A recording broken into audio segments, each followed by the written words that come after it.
Can you hear me now? Testing, testing.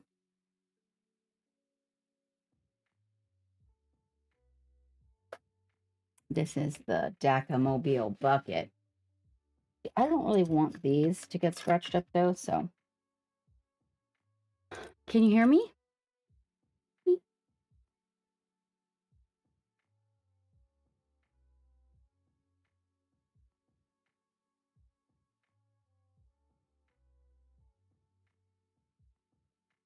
Okay. That's an affirmative.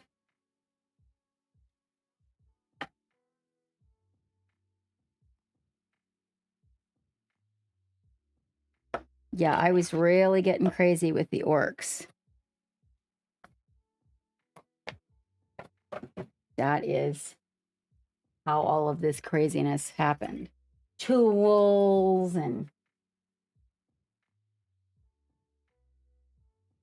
hot knife and all of this stuff, because you know I'm assembling an orcmobile and it takes a lot of tools to do that. They are crazy. I was swapping out different heads on the hot knife and the whole 9 yards. But today we're going to do something really simple. Well, I don't know if it's really simple, but I mean, you know, it's simple for me. There's the handle. It popped into here. This is like the video game handle that I'm using. Oh, well, that changed positions on the camera. Hold on, let's pan. There we go. There we go. That I'm going to be using for his controller for the machine gun.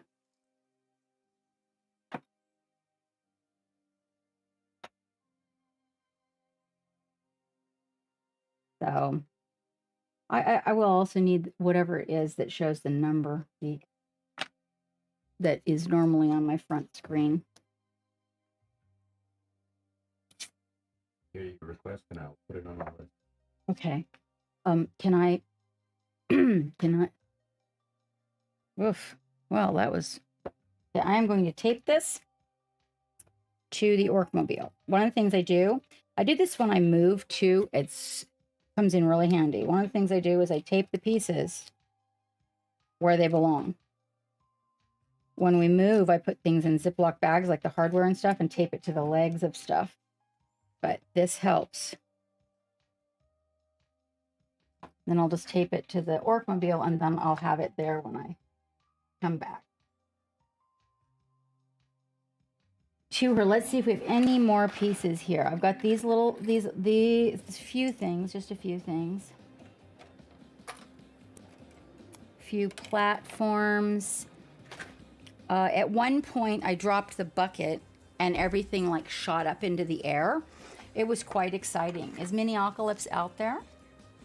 You guys, does he have the dual link up in his channel? Do we have one in ours, Geek?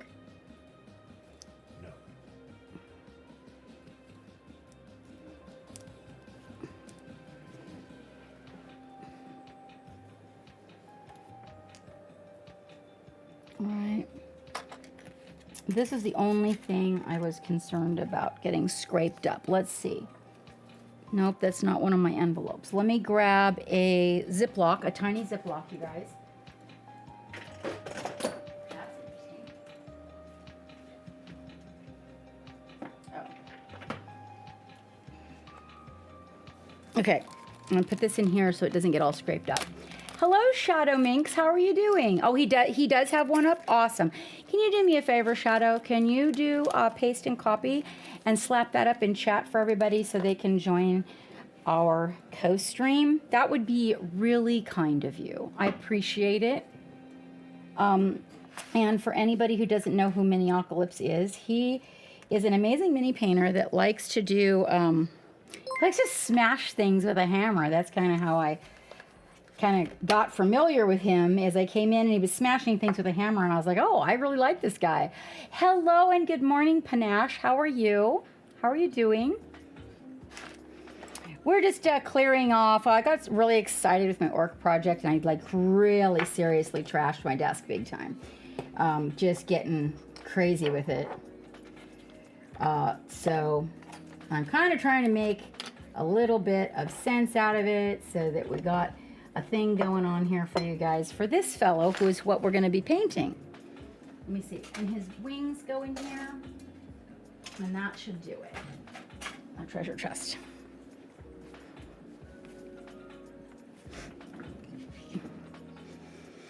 Tired? You're trying to finish some homework? Oh, but I hate it when I've got like a chore or something to do, and what I really want to be doing is painting. I'm like, oh no. And then it seems like that chore takes so long because all I want to do is paint, right?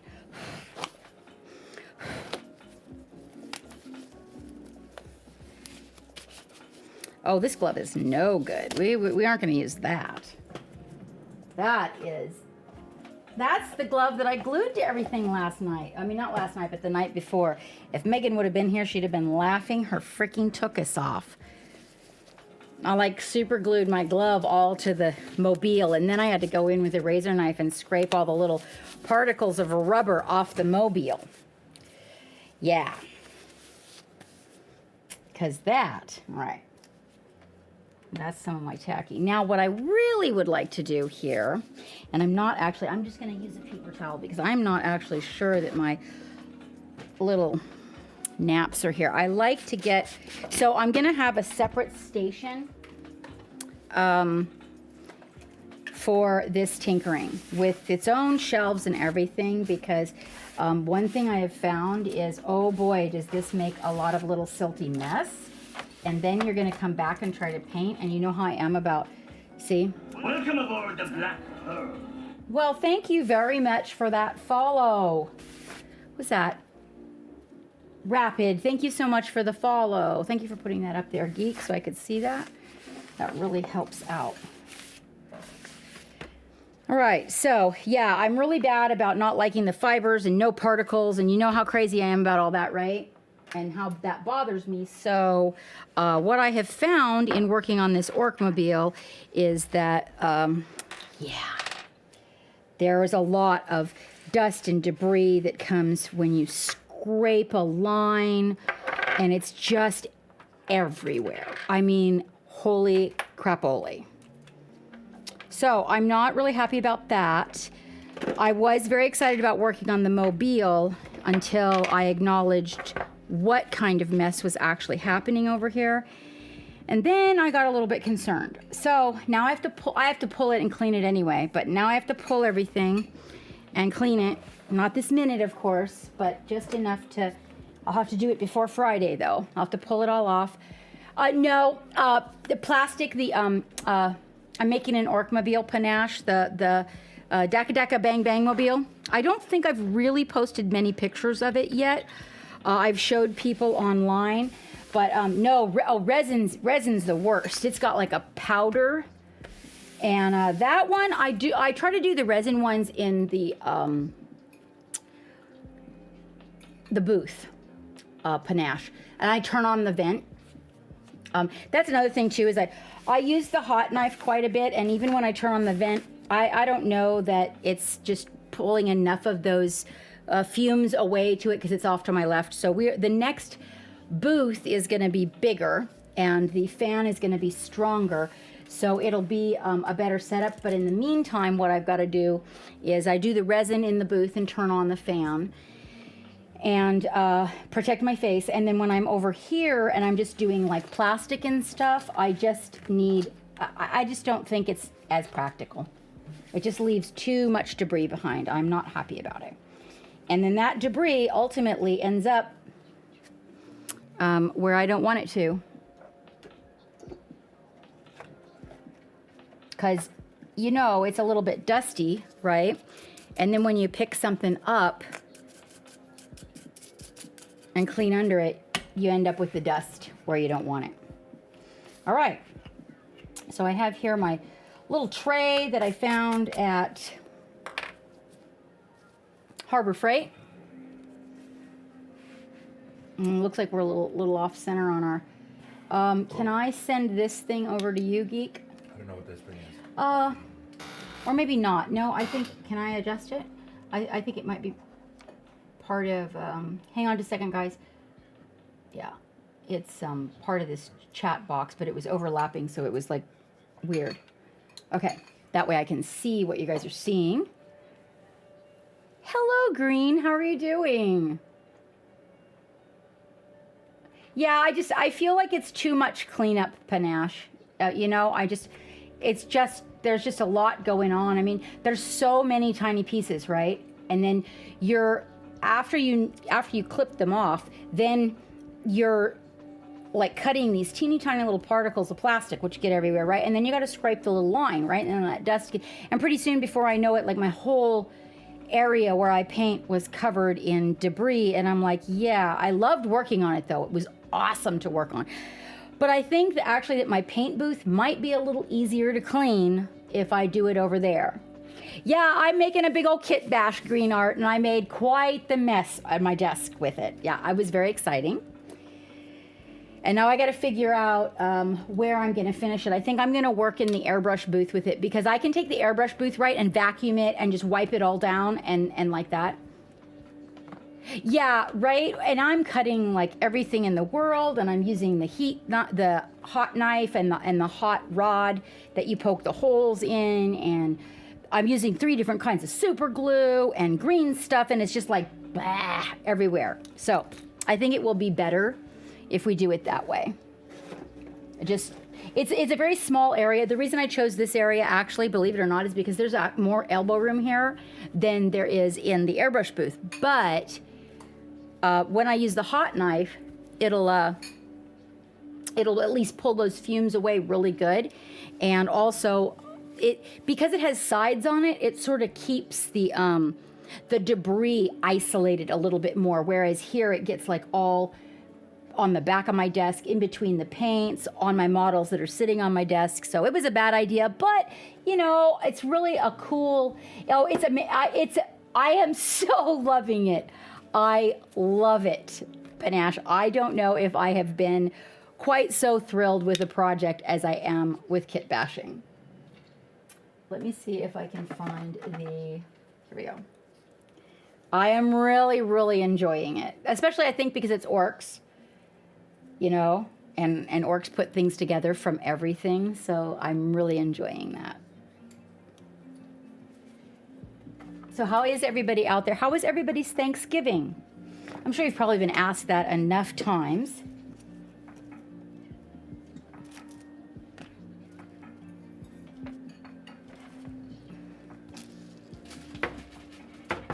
Well, hello, Mark. How are things? Ouch. Sorry, guys, my chopsticks attacked my microphone. I was telling everybody about my big mess that I made out of the Orcmobile project that I'm working on. But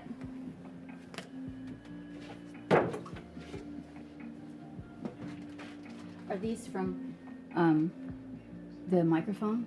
Yeah. Okay.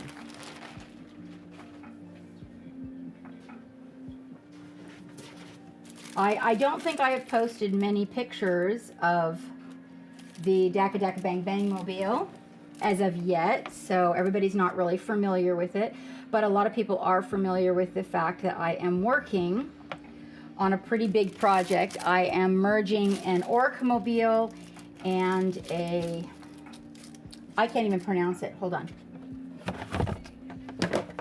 This. Hold on.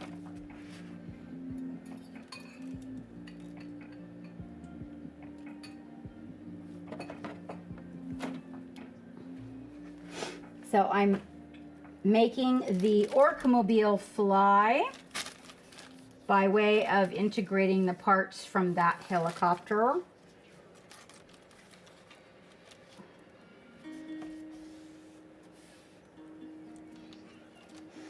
Oh, Chibi-wan, long time no see. How are things with you, mate?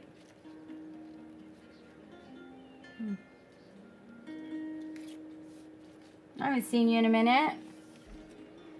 Hey, Dark Side, I'm so sorry. I missed the painting last night, and when I found out, I was like, damn it, because I really wanted to paint. I had to go see a couple more doctors. We're working it all out, though. I'm on the last test procedure today, And then we're on to getting things done on a little more permanent basis. If you can consider, you know, 5 or 6 months permanent. I mean, for me it is, okay? Like semi-permanent or something. It's nice to see you. You're headed down to your hidden gem. Ooh, paint store. Ooh, do tell me what you got. Or are you dropping stuff off?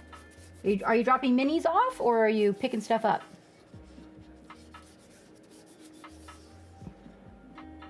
Oh, and do tell, Panache, do tell what that is. I'm bashing together Orcs, Marines, and Sisters of Battle. That's the goal.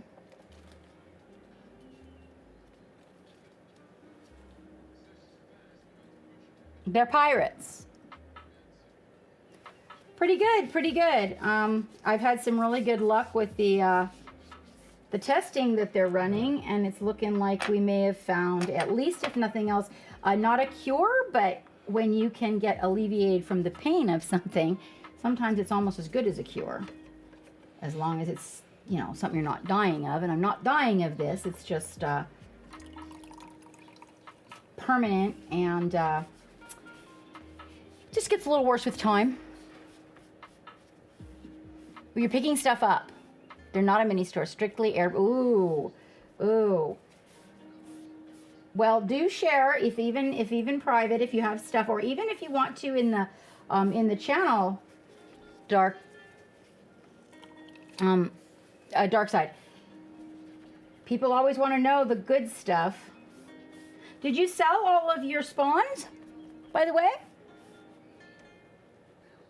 Oh, thank you, Chibi-wan. I don't know if it's a situation that needs that, but I do appreciate it.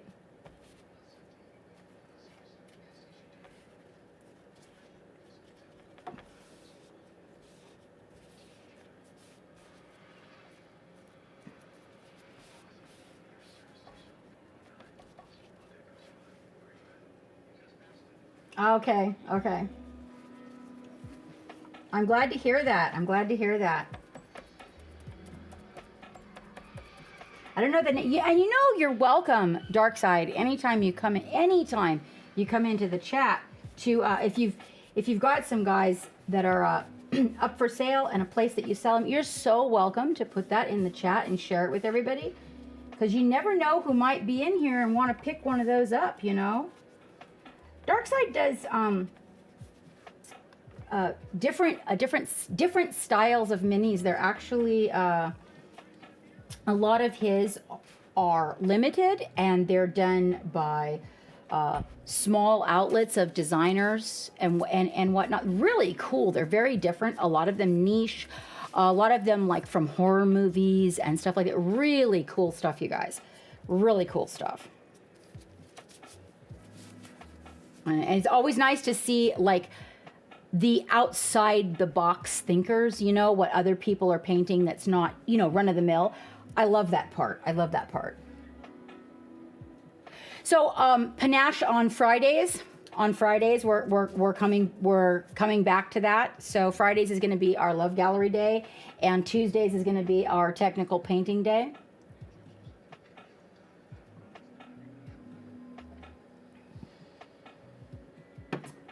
I was doing it kind of as a challenge, Panache.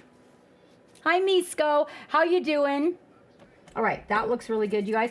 Let me change my pots. Where is Miniocalypse at with his painting project? So I've got all the base colors down. I'm hoping he's going to do like an 80s theme on his, because his guy actually looks like he belongs in a disco.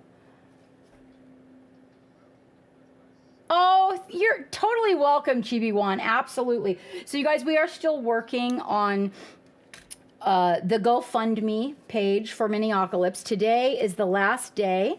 You guys, we have a goal to make, and we are over halfway there. So if you guys can take a look at that. Thank you very much, Shadow. And would you happen to have his GoFundMe page? Shout out, Shadow. You know what, Mark? I agree. Truly, it should be. Every day should be painting day. He failed with metal and priming. Okay. So tell him to scrub the miniature. if he has any 90% isopropyl alcohol, to give the miniature a really thorough scrubbing. Oh, I did? I did? Hello, Wandering Lands. Oh, you know what? Hold on.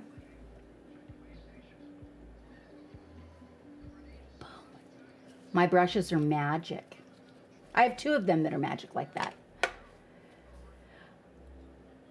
It's nice to see you in here, Wandering Lands. I'm going to go grab some clean water, you guys. I'll be right back, okay? And tell, Shadow, pop in over there to Miniocalypse and let him know that if you got to really scrub, especially his has probably been sitting around for a little while. So tell him to give it a really good scrub with 90% isopropyl. Also, what works really good, a toothbrush isopropyl, but also if he doesn't have isopropyl, acetone will work to scrub the metal mini. When you're all done, then you rinse it and then you scrub it with I use Simple Green. You can use a little Dawn dish soap and water and then just give it a really good scrub. And then the primer should hold to it. But I do need to know what kind of primer he's using. Yeah, so so what happens if his is actually all older pewter, when it sits around, the outside oxidizes and the paint won't stick to the oxidation. So you gotta scrub that away.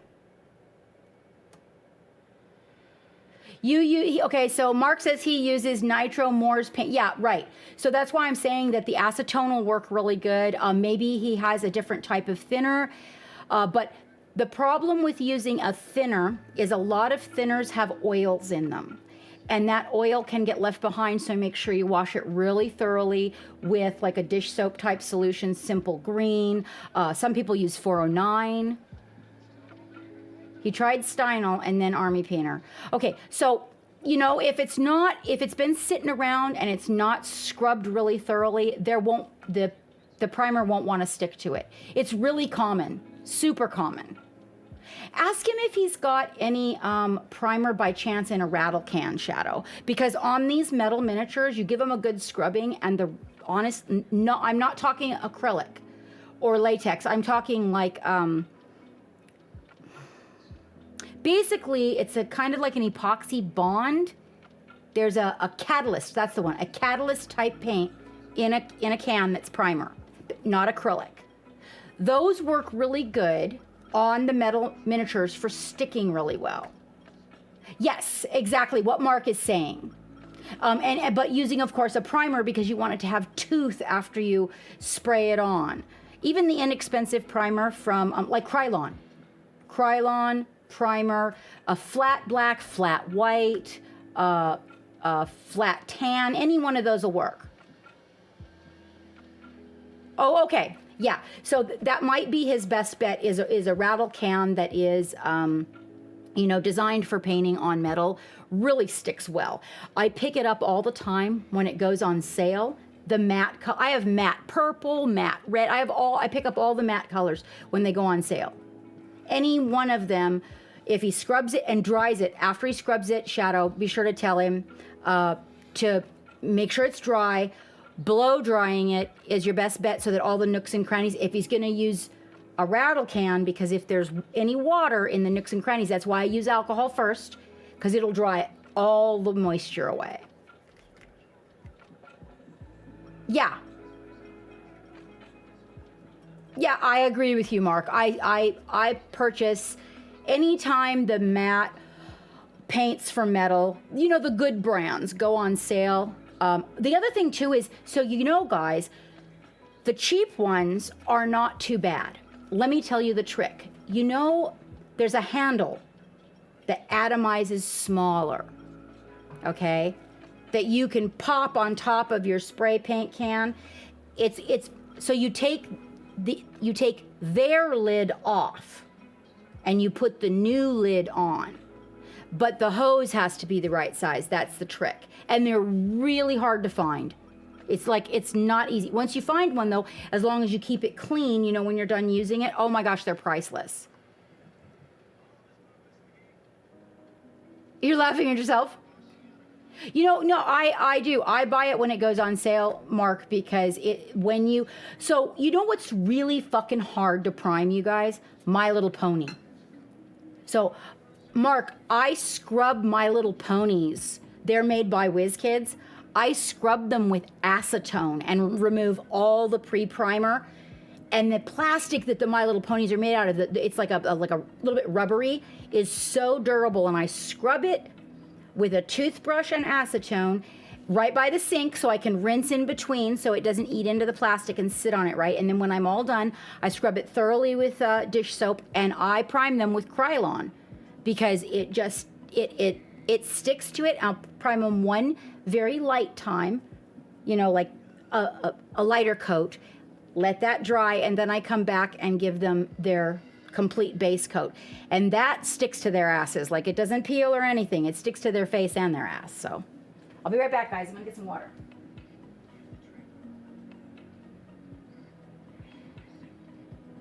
Was that what you worked on this weekend, Pete? That just totally blew up? Yeah. Was that the thing? Don't have time to talk about it, Cap. Okay.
You know what I didn't think about?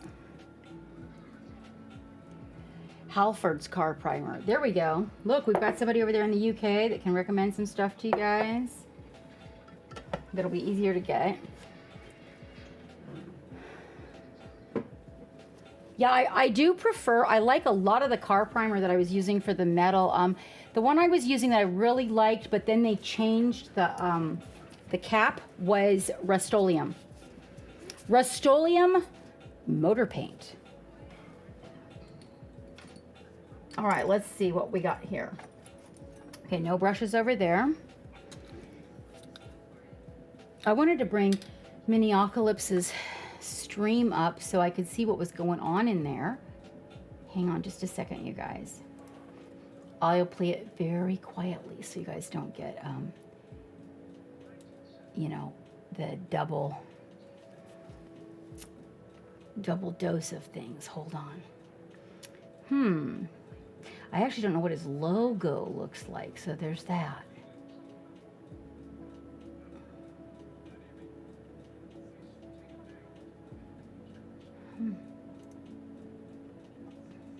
You know, there's millions of people without the help. Oops, I don't want that.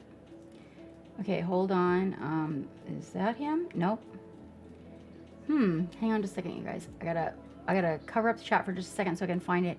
It's like really super long. That looks like it could be him. No.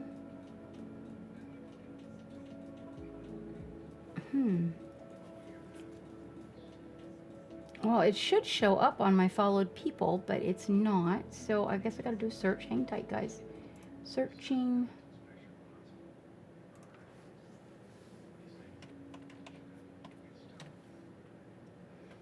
There we go.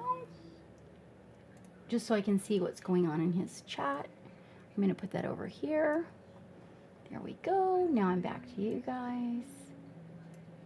There we go. Okay, you guys. So we should have a, oh, thank you, Shadow. Are you being dead serious right now, Mark? Oh my gosh, did you see what Dark Virtue sent me? Oh, I was so excited, Mark. He sent me his old Eldar, the metal ones.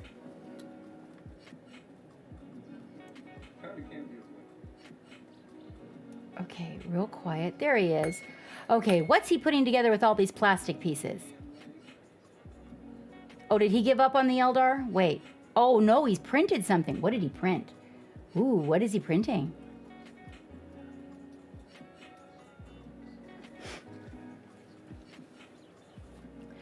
Oh, gosh, I tell you, I practically cried when I opened it. It was like this whole bag of crazy-looking Eldar.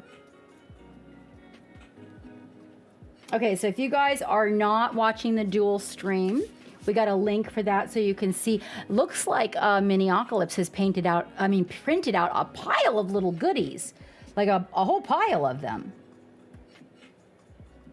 Ooh, are those mine? Oh, those are mine, you guys. Go check it out. Some of that stuff's going to be given away.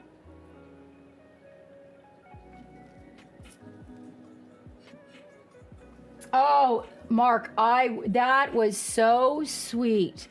I don't know if I've received that just amazing of a hello, Gallowfire. That gift was just so heartfelt. All right, let's see. I'm not that all gifts aren't. It's just, it was really, to open that, it's like he knew me. I really felt like he knew me. It was very heartwarming. It really made me feel good at a time when, like, I'm sure you've heard a lot of talk, Mark, about how, like, streaming's been quieter and slower, and then there was all the people that passed in my life, so I had to take time out. And so, you know, everything has been just really, really off. And, yeah, let's see if we can get our little friend back. Oh, there he is. Look, he's looking at you guys. He's looking at you like, what? What the fuck? Huh? What? He's very suspicious like that. All right, let's see what else we got here. So I was using this one ink here, the Payne's Gray. Oh my gosh! Hello, Motor City. How are you? And Gallowfire, I don't see you in here. All is well. You're just dropping in before you're heading off to the home office. Well, maybe you can bring me up in the home office. I can be your side monitor. What are you up to, Motor City Ray? We are co-streaming with a friend, Miniocalypse. He ran into some problems in his life, and we're kind of doing a little bit of a, he's got a GoFundMe page, and we're trying to collect a few dollars here and there. We actually got over halfway to his goal. And then he's going to be apparently, you know, changing his hours and whatnot, maybe going back to the old 9-to-5 grind. Hopefully he's still going to be streaming at least part-time, because I'd like to see him. How are you doing, you rock star, you? It's nice to see you in here. It's so strange that you popped up. I cannot remember what it was I was doing, but I brought you up in the conversation just recently, and I was like, damn, you know what? I should just check with him. Did I send you a message? Because I was supposed to send you a message to check in on you, because I was really curious, you know, how it was all going. Let's see, what do we got here? We are going with the red shade of the, hold on, phthalo. I'm supposed to pronounce this right. Dave's helping me with my pronunciations on some of the paints. I am doing this crazy kit bash, Ray.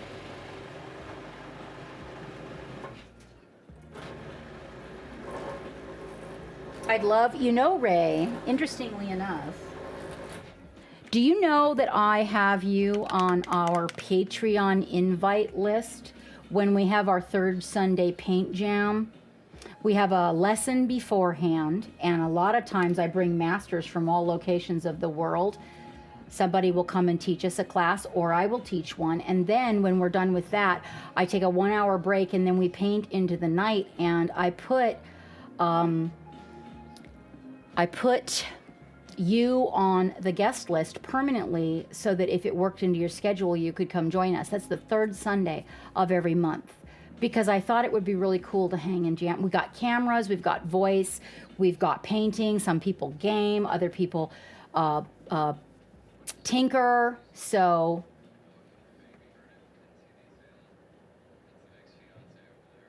oh yeah, on the TikTok, right? Okay, so yeah, I've been making a few TikToks. I haven't. I need to get to doing more. I really kind of enjoy it. I'm gonna learn how to do the whole fancy cut, splice, stream, paste together, whatever that is. Over halfway there with the Necrons. If we meet wait, what? Oh yeah, because somebody's so okay. So yeah, when we make it to the $1,000 point, I'm giving away a box of Orc Boys, okay, to somebody. And then if we make the goal, somebody's painting up like a whole Necron army to give away. So that should be cool. All right, and then the yellow we were using was definitely the cold yellow.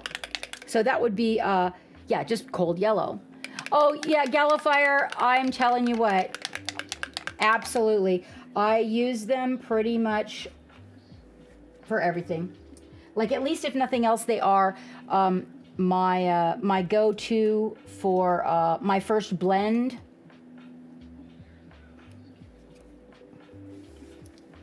On things. I am definitely loving them. I also, because I found out that Chimera paints are made by the same company that makes Scale 75. So I also got all the Scale 75 paints, and I am not disappointed, let me tell you what. I got all the paints in the dropper bottles and all the paints in the tubes. Those paints in the tubes are something to be reckoned with. Let me tell you what. Yeah, I'm pleased. Yes, her painting skills in the last little bit have just completely skyrocketed that girl. I remember when I first started streaming and seeing her work. Wow, Miniocalypse is pretty darn fast at that. Removing and cleaning there what he's got going on. All right, I think my palette might be a little, see that? See how the blue did? So my palette's a little wet for these paints. I don't recommend that, you guys, when it does that. So the Chimera paints don't like your palette to be too wet.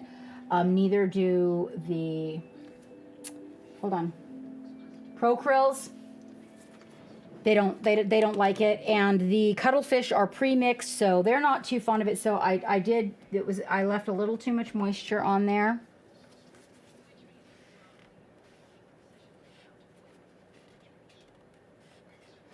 If you get your palette paper like too wet, you can usually dry off the top with a paper towel and correct the problem, just keeping the moisture underneath. That's how I do.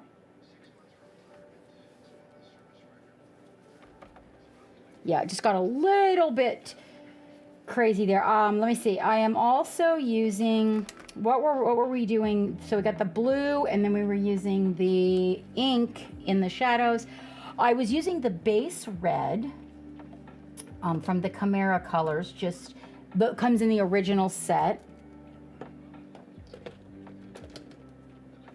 I did have a couple of, where is that though? I did have a couple of colors as we highlight those areas. So notice that we did his cloak with that. And I was thinking as we highlight those areas, we could like bring it up to a vermilion. That would be really cool. And we could probably get in the shadows without any problem with the Payne's Gray. So Payne's Gray loves to be a shadow. I think it's the color of a lot of shadows. In my mind, it is. Shadows in my mind. How's this microphone sound, you guys? Are you just picking up me and not everything else in the world?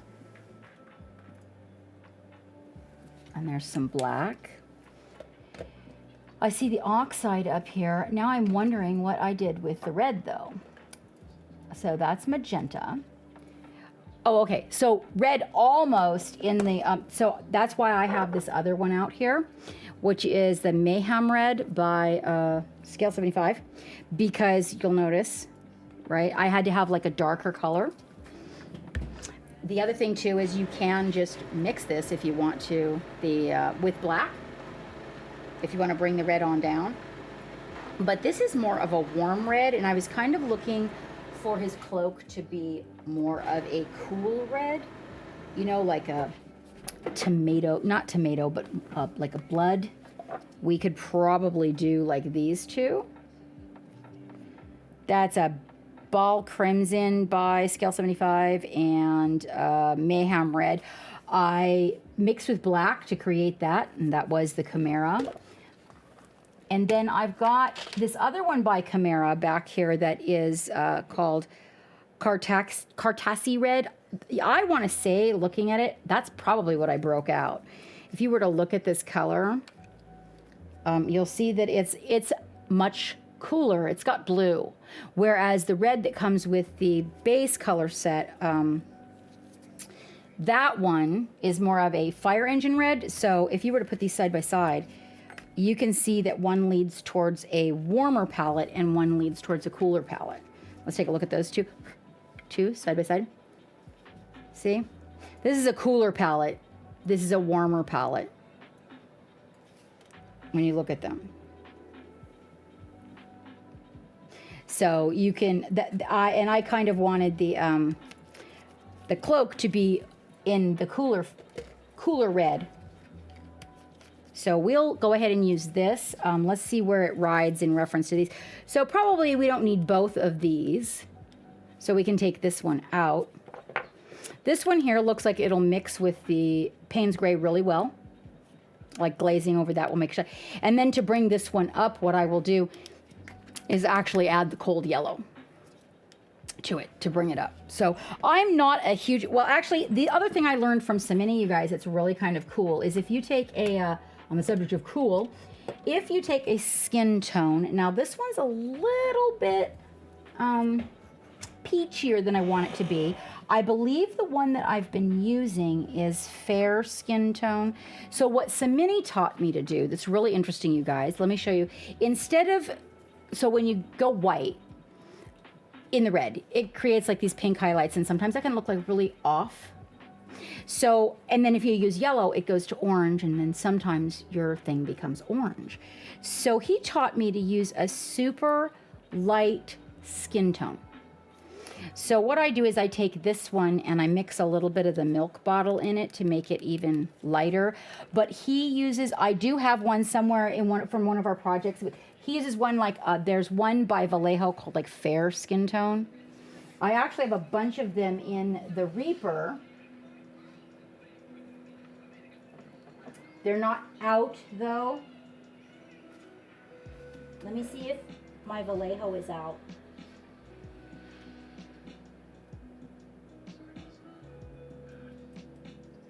No, the only one that's out on the Vallejo is like the rose tint. Well, hello. How are you doing, Use Your Wood? So I had at one point, a real fair skin tone pulled out. I want to say actually that's probably it. Because I've been really leaning a lot on the Scale 75 lately. I really like the way the Scale 75s glaze. But this one particular color by Cuttlefish that's called Milk Bottle Cream, you know, it's its own thing. Oh, wow, look at all that stuff that he's got on his printer. And the Neocalypse is going to town over there. So I'm going to put a little bit more of this out because we're going to need it. How are things with you, Use Your Wood? I sent you some messages. And then what I'll do is I'll just take those two and go about half and half.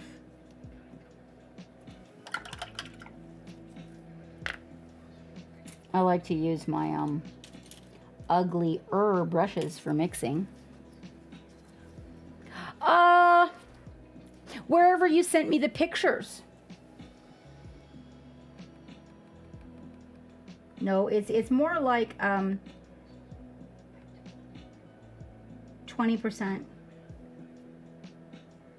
of the skin tone. I'm gonna make another one here. Gets a little bit darker.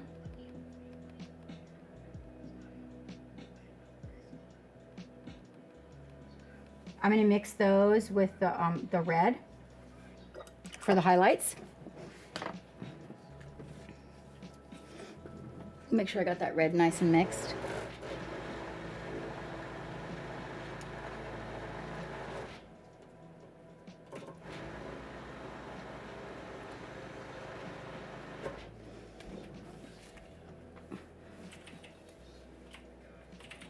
Oh yes, we have, so our studio so far, Shadow has several of them.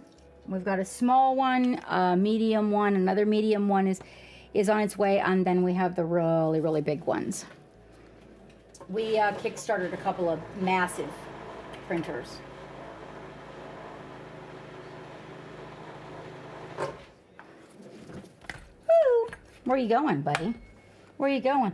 I can't stand that the wheel always falls. That's why I'm doing this all the time, is the wheel falls in this. Ooh. Uh-oh. Got a little excited. I was squeezing the red while talking to you. But I don't waste any of my Chimera. So if that happens, I pull it off the lid. It actually has one of those little, let me see, where's my poker guy? Yeah. They get, and this will make them not seal, and then they'll get more dry paint around them. So I usually take those off. So they close nice and tight, although they still get a little bit of buildup, but it's cool. Okay, and then so this one, for the cape, we're gonna take a little bit of that over there. Got a lot on the brush.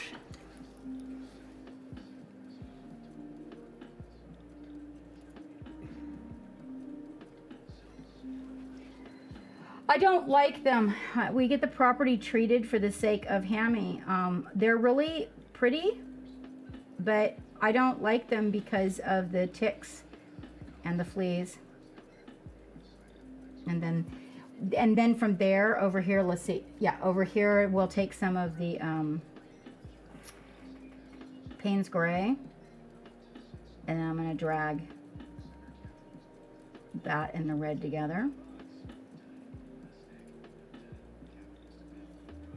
There we go. So you got a little bit of shadow going on. All right, and now, so he's already received his first coat. That right there, there's a color that Chimera makes. Hold on, I gotta find it. It's a secondary color. It's called Cloud something. Let me find it. Milk Bottle Cream is nice too, but this color that they make called, what is that? So no, it's not Sunray. This is it. Cloud Sky.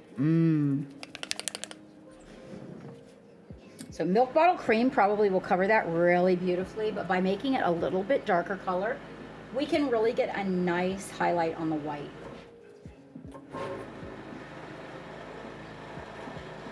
So my secret to painting white is making the white a color that is tinted towards any color I'm working with. And if I'm not working with a color on them, like in this case, it will kind of be with blue, because you would have blue, but I'm going to save that for when I start, building it. But generally, if you're doing white, it's going to pick up the colors around it. So like, let's say they're near a lot of green, you could go with a slightly green white. I don't want that in there. Or you could mix a little bit of another color of gray. You could make just whatever. But basically, I just don't use plain white until I get to the ultimate top highlight. Now, if you notice, I'm going to put this out here by the Milk Bottle Cream. So this is whoop, there, sorry, you guys can't see that. It's a little bit warmer. Not exactly, because Milk Bottle Cream is like a little bit orange. This is a little bit brown and a little bit green. It's really quite a neat color. The other one that's really cool, that's a white that they make, is Sunray. That one's very warm. So comparatively speaking, you know, this one's warmer than this one. But this is a white. This is in the by the way, in the non-metallic metal set. I love, absolutely, I love them. Love them. This one's got, like, you know, that nice warm sunny feel to it. The other one's kind of got that gloomy feel to it. And then I mix my own cold grays. Sorry guys, I mix my own cold grays. Usually. All right, I haven't even gotten to like what we're gonna do with the metal on his sword. I can totally just mix a base gray. You'll notice that the black and the blue over here on the side got happy ass with each other because my palette was too wet. Sorry guys, I'm not trying to make you seasick on purpose, but I can just drag that out. Oh! Hello, Wavy. How's things with you, mate? Yes, some are Chimera and some are scale 75. Let me get my little hood, guys, so I can get right up here on this. I actually do wear this. Yeah, how are you doing? Headshot. What? They spooky the shit out of you. Okay.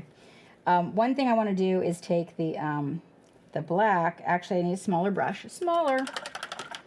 I'm going to take the black and the blue mixed together. What are you up to, Wavy? And I'm going to get the inserts on all of his armor here with a really nice dark color in the background. And every place where armor overlaps and in between. That way, and I'm also going to go for the shadows with that.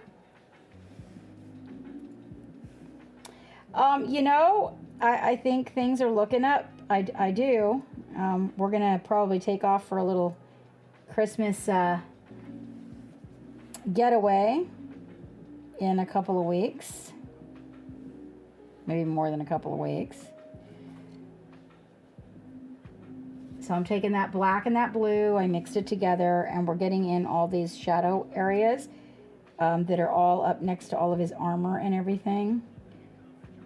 And then in the slots between the armor. And what this is going to do is really give some incredibly good depth to the character when he's on the table or if he's being displayed.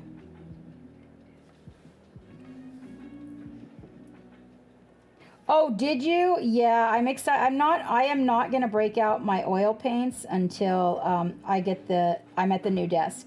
I've decided it was a crazy idea to try to do that, you know, break out new products before we get to an area where we can get it all, you know, organized and coming together the way we want it.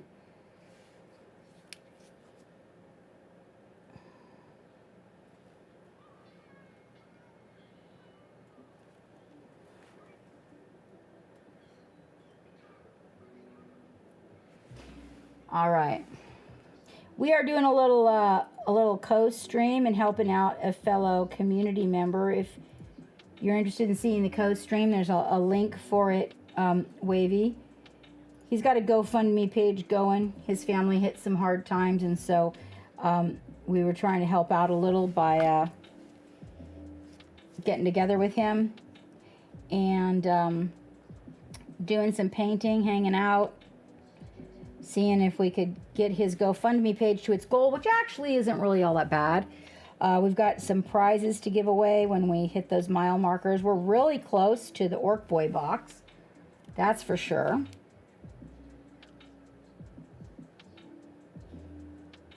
We're just, I don't know, I think we might be like a couple $100 off. And then I'm going to send out an Orc Boy box to the winner, to the person, to somebody. When we get to that point, we'll do a little giveaway. And then if he makes the goal, we have somebody that's going to paint up a Necron army and send it out to them. That's like super exciting. All right, let's see about his, he actually is showing his teeth, which I thought was weird. I thought, am I just seeing that? Okay. Now, once we get all those really dark blue-black places in where we want them, they're going to end up getting glazed over again with another color. But what this will do is just give you a good idea of where you know your darkest points are going to be. I kind of like to have my shadows, and Samini really kind of stressed that in me, to kind of have my really deepest shadows in a good position before we start with all the highlighting and everything. It's just, I think it's a little bit easier to do it that way. At least that's the way that I've found it. All right, there we go. Okay. Thank you, Shadow. All right. So then, after we do that, we're going to want to get into the shadows that are, this is the white color. And I'm going to go ahead and go over his helmet again with this Cloud Sky by Chimera.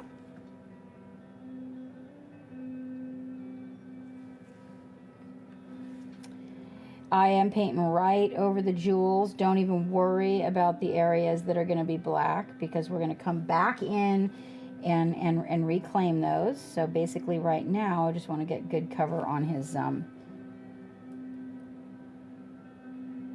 white helmet.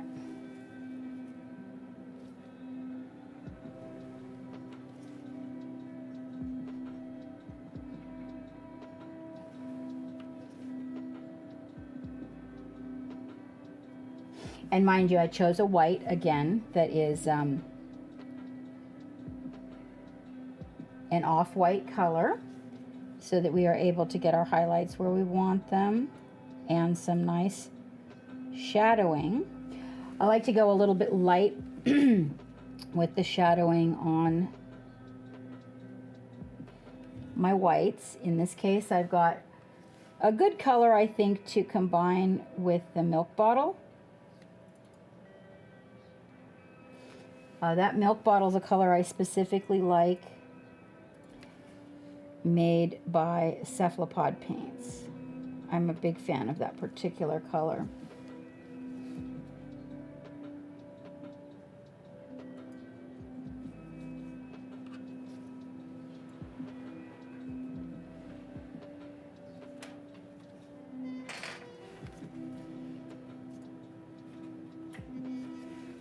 I'm going to get that black covered up over here as well.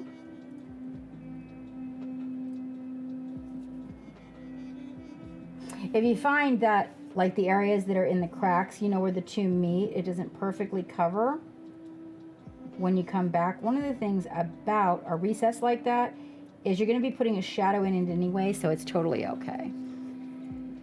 Oh, you did? Okay, awesome. Oh, dinner, right. Dinner, oh, dinner and homework time. Okay, sure thing, Wavy. Probably Friday.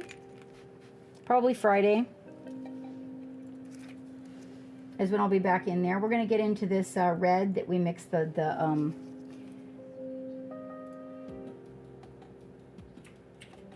ink with over here. And we're going to get in those shadows.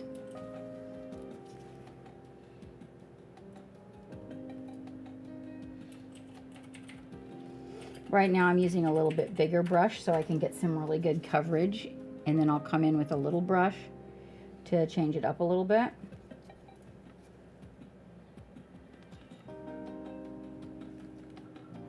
This is the side that the light is on.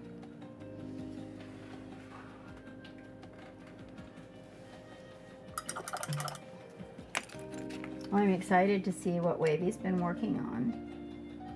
He's really been inspired about doing some of that oil painting. He watches Wapelius a lot, and Wapelius does his in oils. Wapelius has been telling me for years to go back to my basics and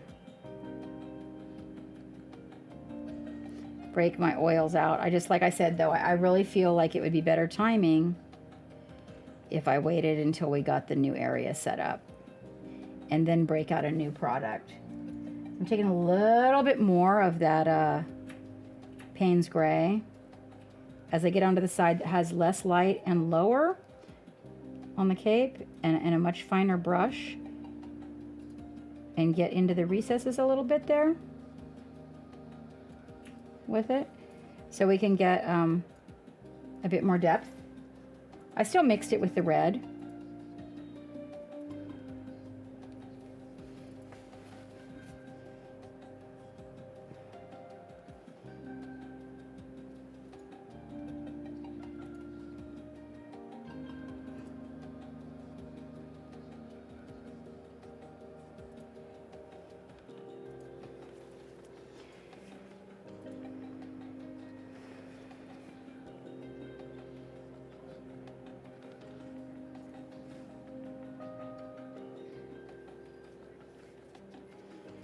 We're gonna get this side here.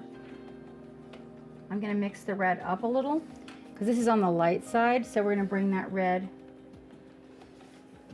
the darker red, a lot less ink in it, especially down here where some of the light might be getting in.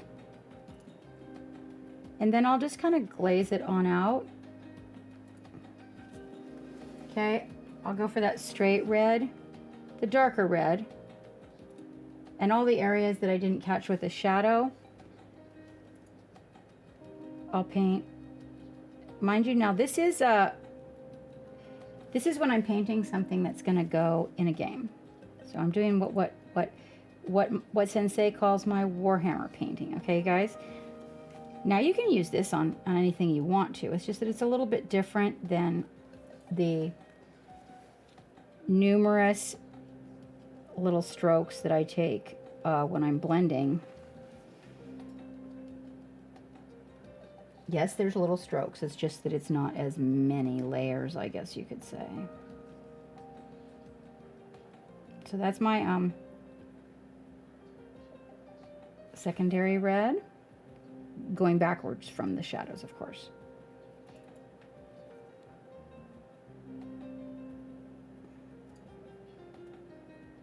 Okay, so you can kind of see how that starts to, now I'll thin that same color really thin, okay, and then I'll paint it in a thin layer over the area that's on the darker side that has the shadows. And what ends up happening there is it's going to let the shadows show through more, so it still becomes darker. And then I'll kind of take that same color and get a few of the areas that are just a little bit more lifted. I'm going to go for the straight red and catch this area here and this little bit of an area that I feel like we'll be getting a little bit of light there.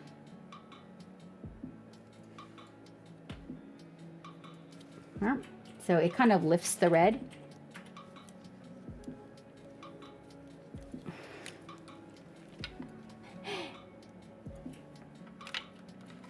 Oh, okay. And since it's been sitting shadow, then yes, no, I get it, Wavy. I totally get it. All right. Now we're going to come back here and we're going to the blue that we have here, we're gonna take the straight blue and I'm painting the top portion of the feathers.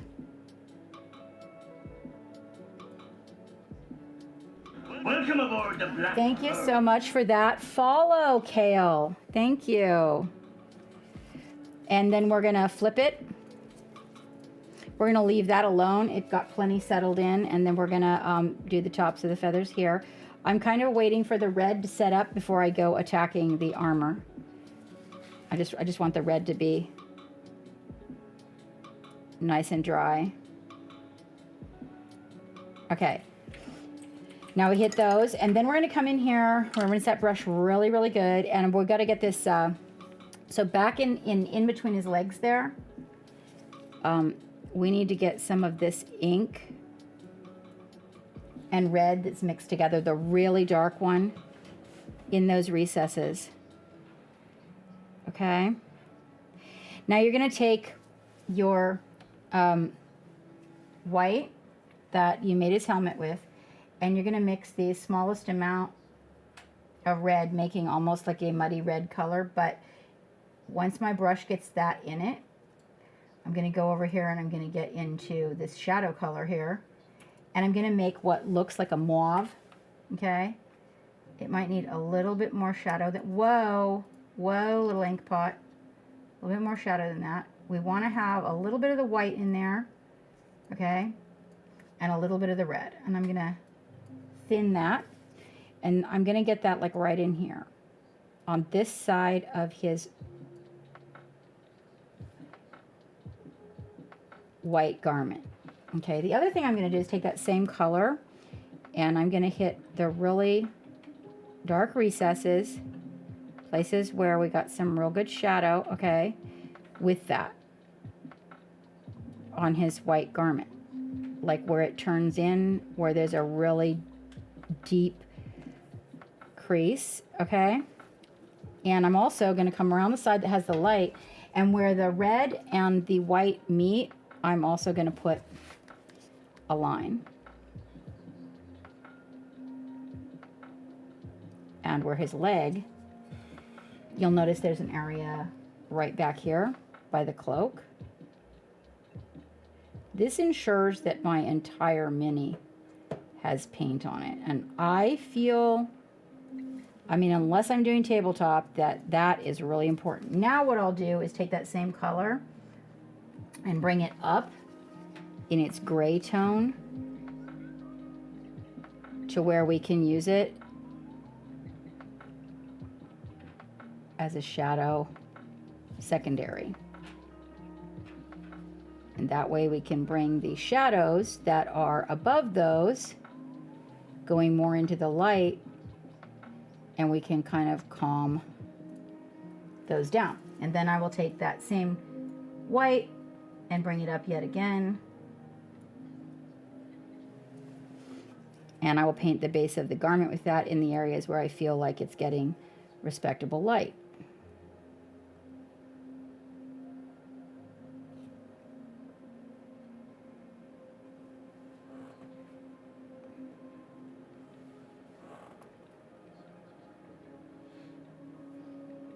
Always remembering that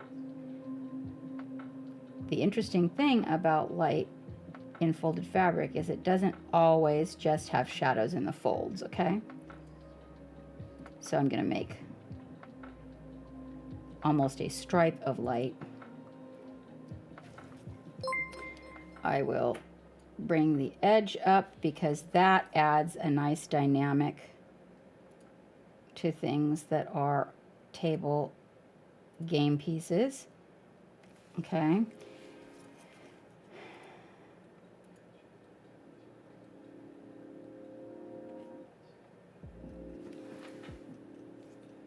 Again, the first time you put the white on, your shadows are going to show through a little.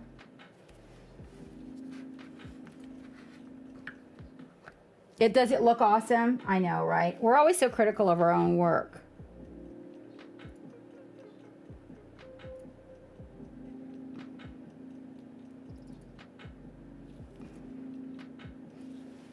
Then I'll take some more of that and I'll bring it up yet again.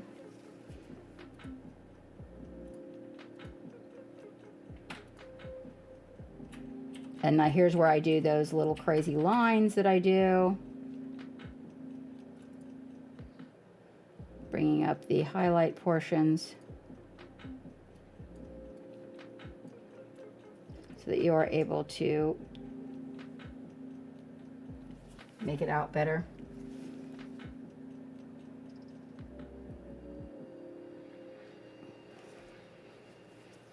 And then I will take the milk bottle cream, which is a little higher than that,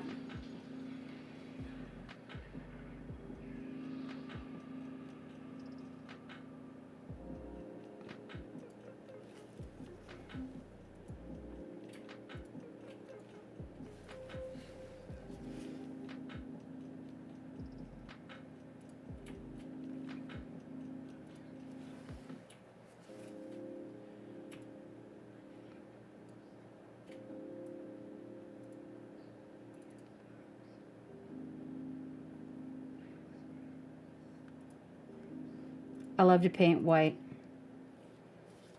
Okay, now let me focus in on that for you because you guys aren't really getting a very good view. There you go.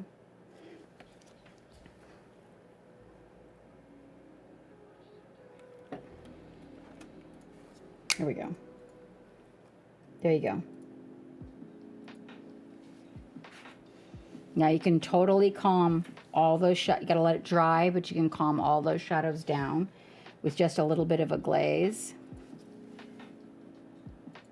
Come in here and get a little bit of that secondary. So it looks more like it's shadowing back, see? Right? Same thing on the front.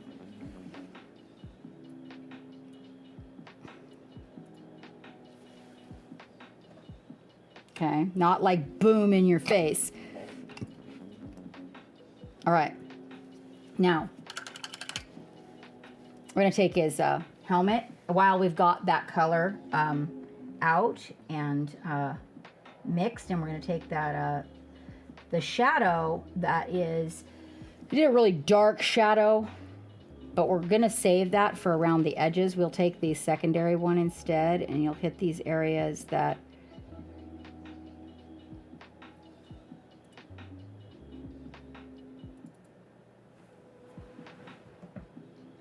brush change, need better brush. Need more control, better brush. Okay.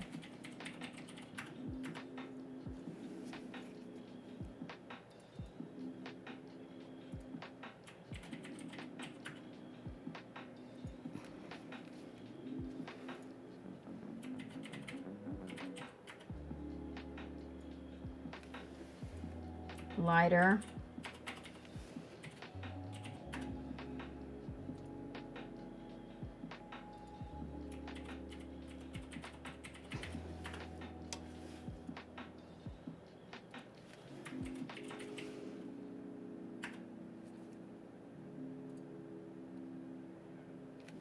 Okay, so we gotta,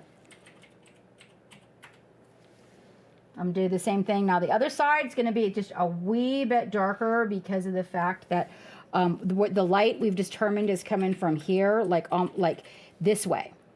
Okay, so it's not gonna really get around this part here. So we're gonna come in a little bit darker in his recess there. I'm gonna pick the edge back up and pull it down. There we go.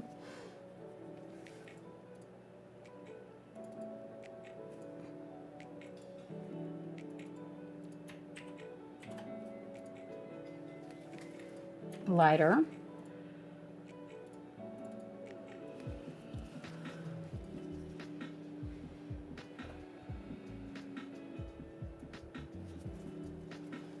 And even lighter.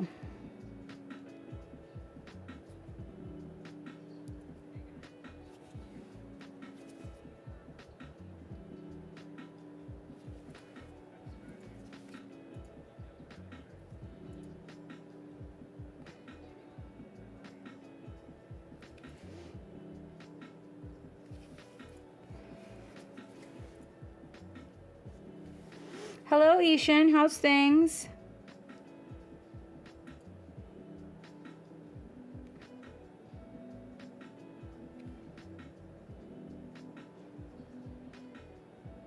Family, job, all of it.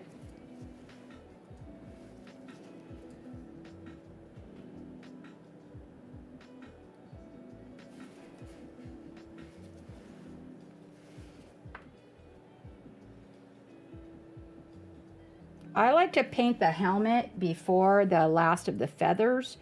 Between you and me, I'm probably going to mess up on the helmet, and then I'm going to get it like in all the recesses of the feathers, and I'm not a big fan.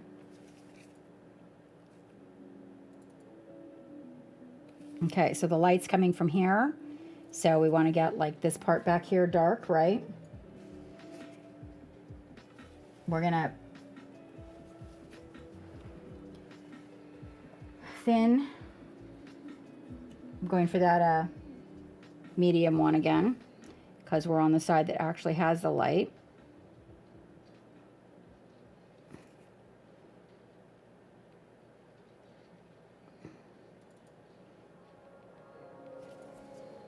And then we're going to go for the one in between.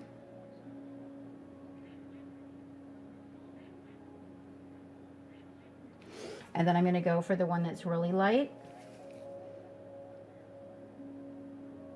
And that's the milk bottle that I'm using. And of course I will use that like around the mouthpiece that's in the light. I'm going to get these little flanges. He's got like they kind of flare out. So I want to get that effect using, even on the side that doesn't have as much light, I want to get a little bit of that.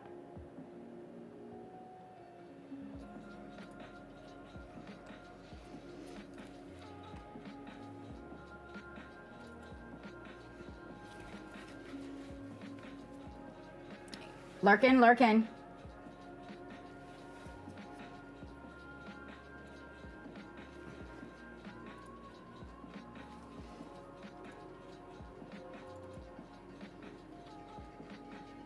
Then I'm going to take, oh, well, I don't even have any plain white out. Hold on, I got to get some plain white. I actually had a white over here that was like, I was thinking, I've been thinking, oh, there's the light flesh, you guys. There, it's actually by Reaper. Fair Skin by Reaper. That's the one that, I mixed it though. It's the one that I have is like really, really close. That's on the palette. Oh, there it is. What is it? Nope, that's Turbo Dork. Yes, this is some Turbo Dork. No, it's Purity White by Scale 75. I was going to give it a wing.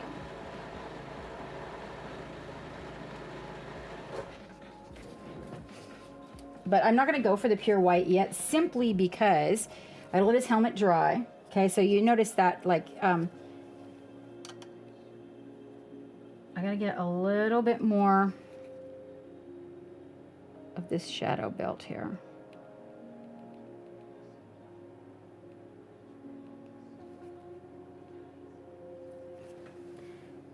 And around the face area, I want to kind of like get in here with some shadows that are a little bit more pronounced to make the helmet stand out a little bit better. And then I'll still come in there with, well, that's his eye on this side. We don't want to do that. And then let's see, that's his nose right there. So I want to get these areas like kind of popping out a little bit.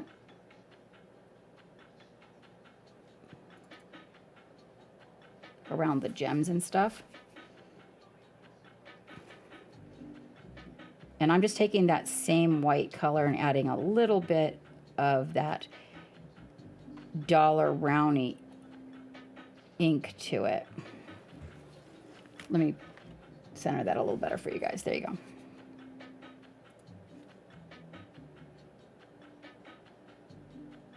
So I can get just a bit more pronunciation there before I come in with the plain white, and also I've got to get some environmental colors in there. There.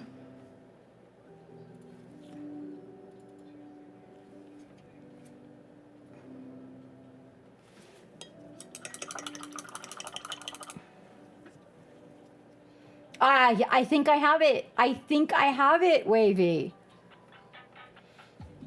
You know, I mixed, so over here, like on the palette right now, I've got the Chimera, like it's the Phthalo Red Blue, and their black make the best midnight blue. All right, so the cloth is dry. Now we can take and make that, the wash. We want to use the, we want it to be real thin.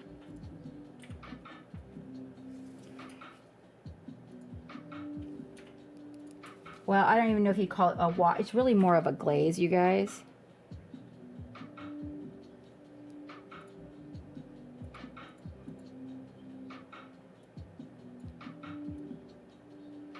I'm going to take the next one. Now you notice it calms it down a little bit. Now the next one that I do, notice his legs are blue, right?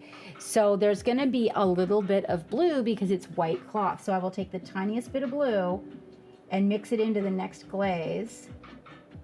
Let that one dry. I know. I'm trying to get a hold of somebody to get me a set. Wow, my lips look almost orange in this light, you guys. It's really supposed to be red. Does this look red or orange to you guys? What color is my hair, red or orange?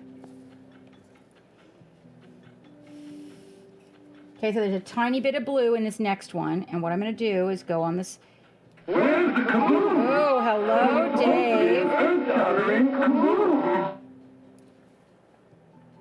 How are you? How are you? How are things? Wavy put something in the love gallery. Anybody who wants to go, hey, exclamation point links. We'll give you my Discord. You can go in there and see what Wavy was working on with oils. All right, there. Now, do you see what happened there? I just added a glaze of white. I calmed all the shadows down, right? When we put the highlights on, then you'll see how, like, white doesn't need these terrible shadows just to make it look white. Now, once we go in there and we put the highlights back on and lift that back out, you're going to get, like, a really good appearance from that. Now, we're going to come in here on the yellow. How is Miniocalypse coming along? Did he get his primed, guys? We are co-streaming with our friend Miniocalypse, you guys. He has a GoFundMe page running to try to help his family out. His studio didn't quite do what he wanted it to do. And so he's going out here real soon to get himself a 9 to 5. So he'll still be coming with us part-time. But basically, I wanted to help him get through the holidays comfortably, pay off some bills that they're behind on. And I thought, hey, you know what? It is the season. Let's give it a try. So he's got a GoFundMe page if you guys need that. And we also have a dual stream going on. So if you just grab the link, Shadow has it. Sorry about that, guys. I'm painting too. Here, hold on. I'm painting tight in today. There we go. Better? Is that a good, better view? A gooder? Is that a gooder view? Is it gooder? Is this view gooder? There we go. Thanks, Dave. Yeah, I desperately need a set, Wavy. I've been reaching out in a number of directions, but I have a couple of places that. Hi, Real Brush Guy. How are you doing? Let me make sure I didn't miss anything while I was busy getting crazy with my white here. How are things, Real Brush Guy?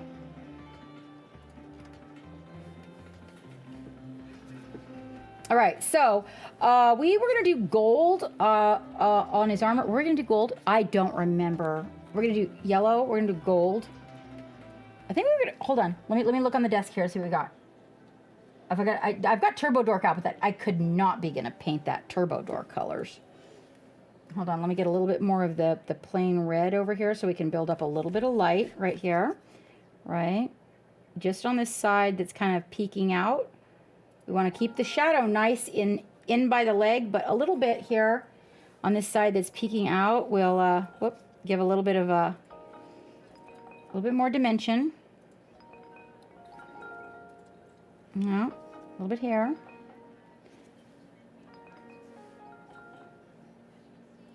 Oh, is it relaxing time? Well, we are painting up an Eldar for the Noveldar page for Studio J.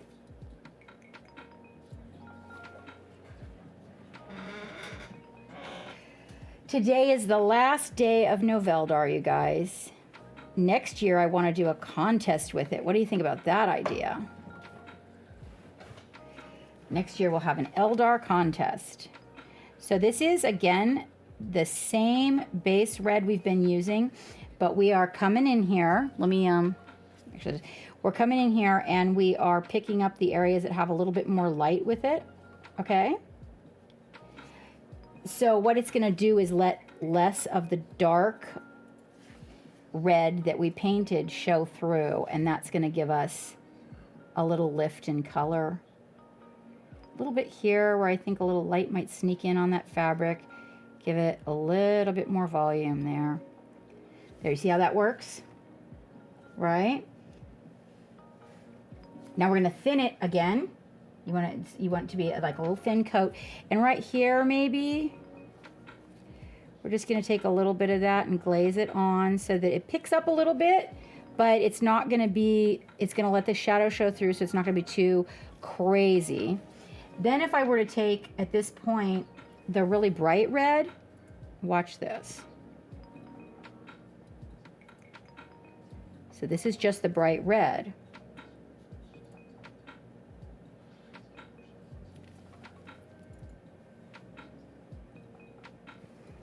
See? So it's just a different shade of red. I didn't do anything crazy. It's just a different shade of red. And that different shade of red will just come in here where we've got the light coming from, right?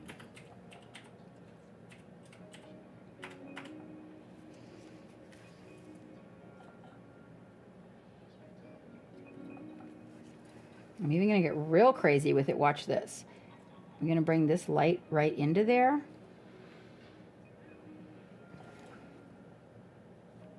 And then what I want you to see happen is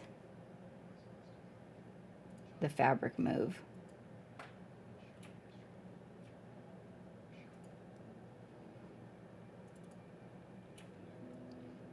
What you up to, Dave?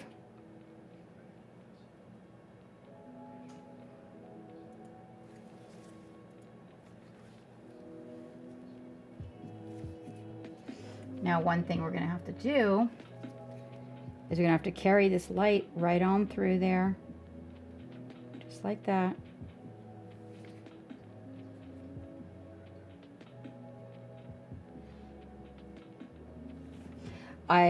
In this recess right here, I lowered the light on the red a little bit. Okay. If you ever feel like you get lost, like, you know, you do it and then you look at it and you go, oh, I totally don't like that. So the nice thing about paint is that you get to go back and, you know, make it the way you want. Playing some D&D tonight? That sounds like fun.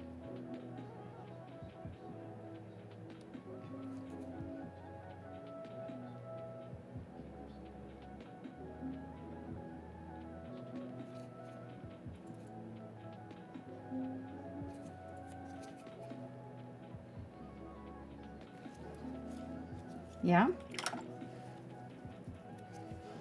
Now we'll get that nice deep red that's our base coat.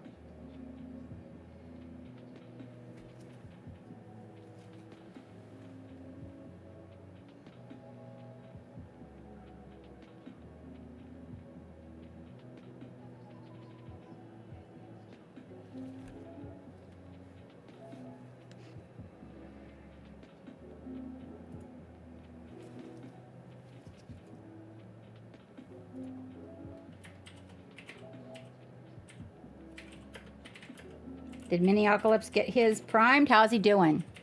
I see it on his desk there.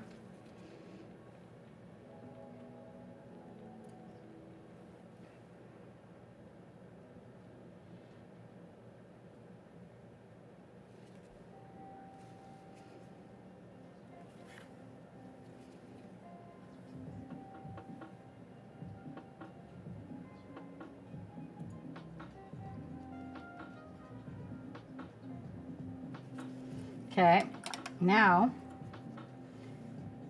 once I get that highlight in place, I'm able to come in here with the shadow and define exactly what I want out of that. And you'll see.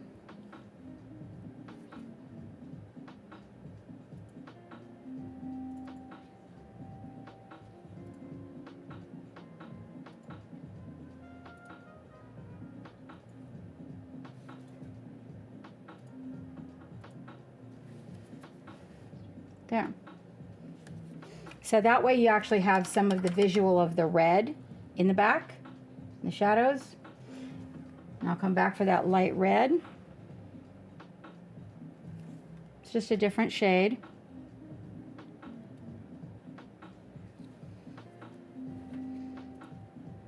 In these areas where I went into the wrinkles,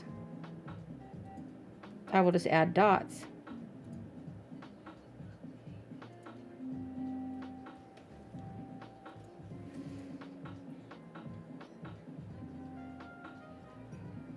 because he's a small guy, so.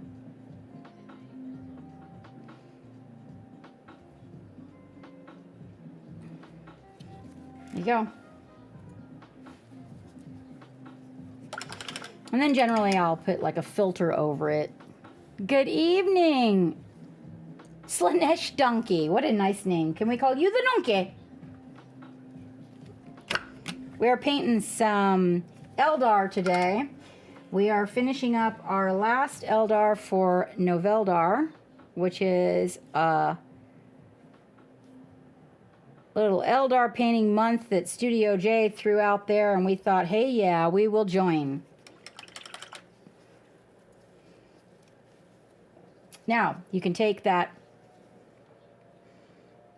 skin color we were talking about, right, and make a slightly lighter red with it.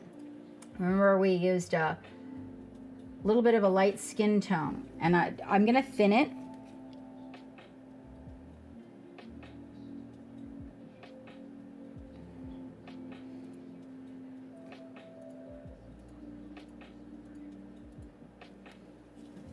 Super thin, because you can always go back and add more. But if you put a big glob of it on there and then you don't like it and you're like, oh yeah, no, that's not working for me. What you have to do to go back to fix it is a lot harder than if you just add a little bit at a time. This is the light skin tone mixed with a little bit of the red to give a lifted highlight color without it becoming orange.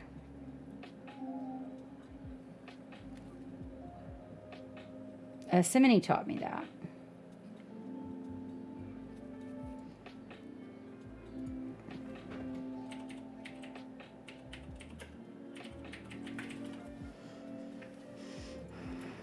Eldars are purple. Hi, Stinger. No, Eldars aren't, but your orc baby is going to be purple.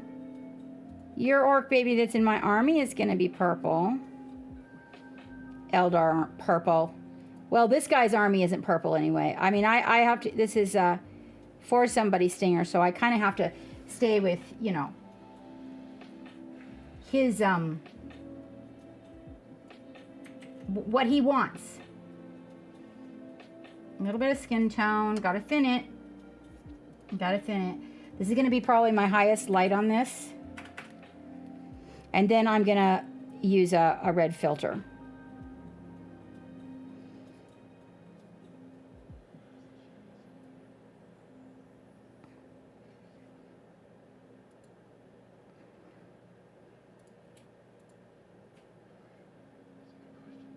How are you doing? I've been thinking about you. Been doing some studio cleaning. Got Morty. Morty might be purple. Have you had any time to play or paint or anything? Any plans in that area?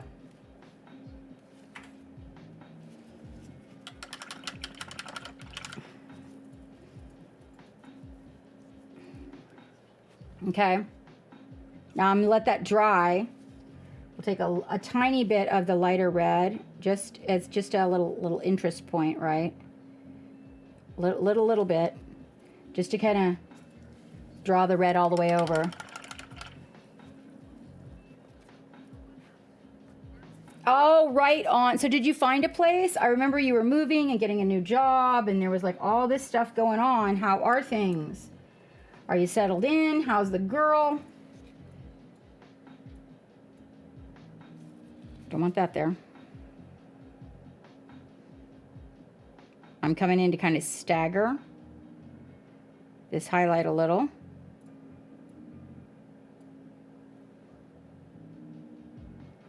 And get that one a little more red. Okay, see what I did there? Just kind of staggering the highlight. Okay, now, there you go. That's a better representation. She's okie, right on, right on. That's what I like to hear. I like to hear that people made it through COVID, and I know a lot of people that once people were cooped up together, those relationships didn't work out. So it really makes me feel good to know that you guys did. I like y'all. think you're a cute couple. Okay, there we go. Okay, now on these feathers on his head, we're going to use a general shadow. So I'm going to take the ink and I'm going to really thin it. The Payne's Gray. And I'm going to put it in like so.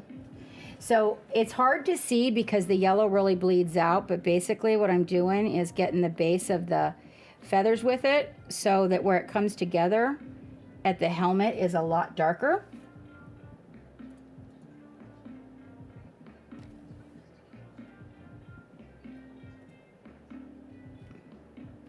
And then really get a lot of it in here in the area that's on the opposite side of the light.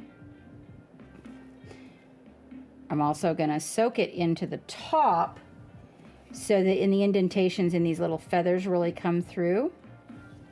Okay, so you can kind of see. There, you can kind of see it now. It starts to show up. I don't just paint a straight stripe across, okay? I stagger this.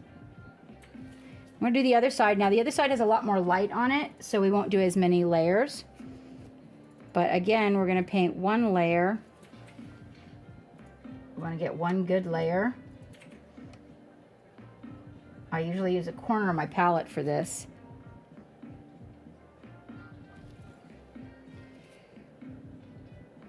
Where the edge of the helmet and the feathers connect, okay?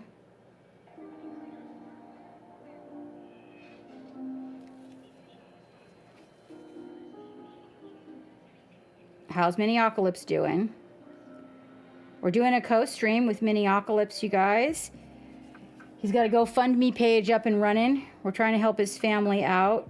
They hit a rough time, and it's just before the holidays and just before he goes back to work. He's going to go back and do the whole 9 to 5 thing. Oops, don't want that there. And he basically just kind of needs to get himself out of a little bit of debt so he doesn't sink any further. And I thought, you know, being as it was Christmas and everything, that's a terrible time to have this going on. So I thought that we would co-stream together and see if maybe we could hit his goal, which isn't really that much, to be honest with you. You guys, like his total goal. And we've got somebody that's going to be painting up a Necron army, section of a Necron army, if we make the goal. And I've got a box of Orc Boys that I'm going to give away once we hit the $1,000 mark. The total being $1,500. This brush doesn't like to keep its frickin' hairs together. Probably not one of the better brushes to be using right now, actually, since I'm trying to get detail here. Okay. All right, so there we got the feathers darker at the bottom and lighter at the top. Okay. $8.70. So yeah, so at 1,000, we've got a box of Orc Boys we're going to give away. And then if we make the goal, which hopefully we will, I don't remember who it is painting up a Necron army from a special box. Tell us about that box. Shadow, do you remember that? Tell Miniocalypse to get his fucking paint on, Shadow. All right, so I'm going to take this and come in here and hit the tops of the yellow. Do you see what happens there? Okay. So I'm going to come in and I'm going to let it bleed down into the shadows like so.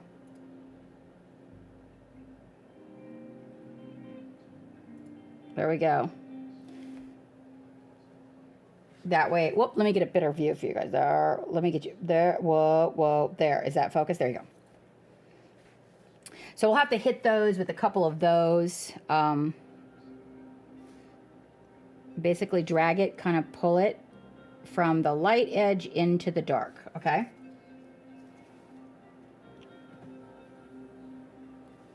Tell him my Eldar is going to come over there and disco stomp his if he doesn't get some paint on.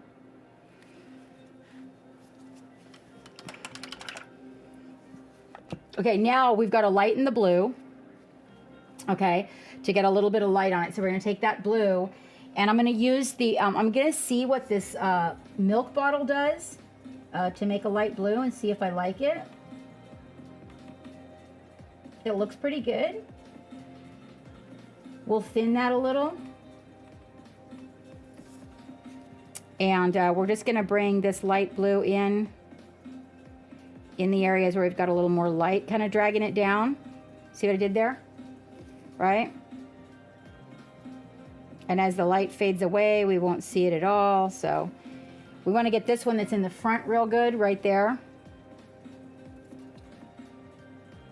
But I don't want it to soak in, so I sort of dried my brush out, so it's kind of a little bit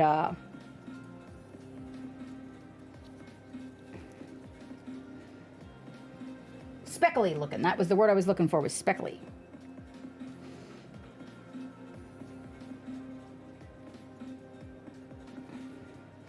Now the nice thing about this is that we can lighten it up and then we can totally glaze it. I mean, chimeras are like so amazing to work with. They really are. So we'll get some of this blue going in here, and then we're able to actually come in and just like go right back in those little recesses. You want to use little glazes of paint so you don't take up all your recesses there. See? What are we doing? Gel tip or just regular yellow? Oh, wait, hold on.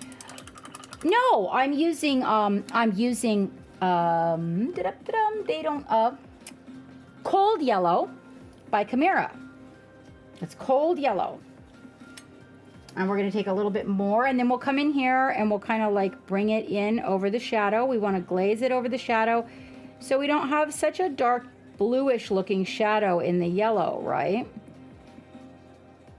You see how that works? So it starts to bring it together.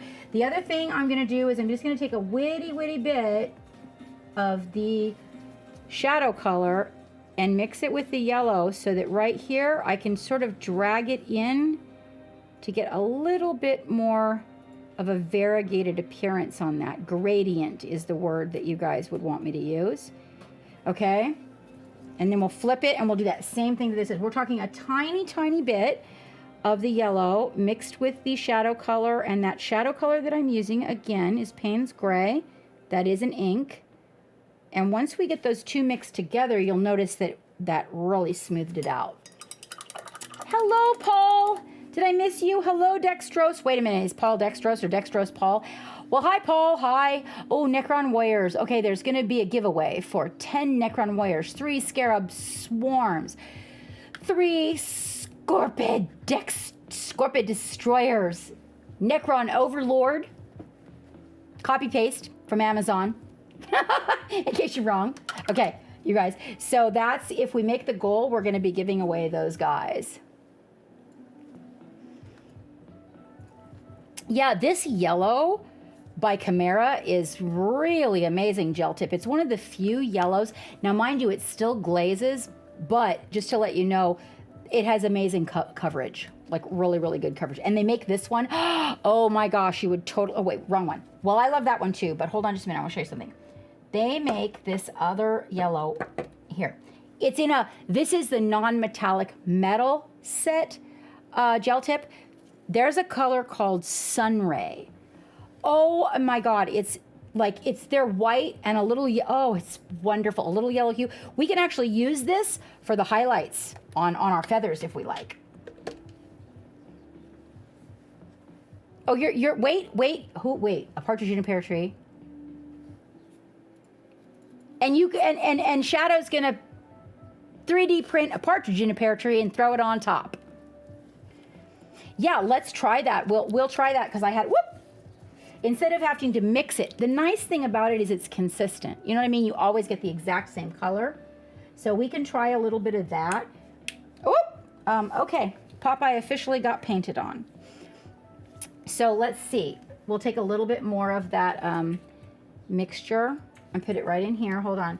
That's where we mixed the shadow and the yellow, and we're on the side that has the shadows right now, okay?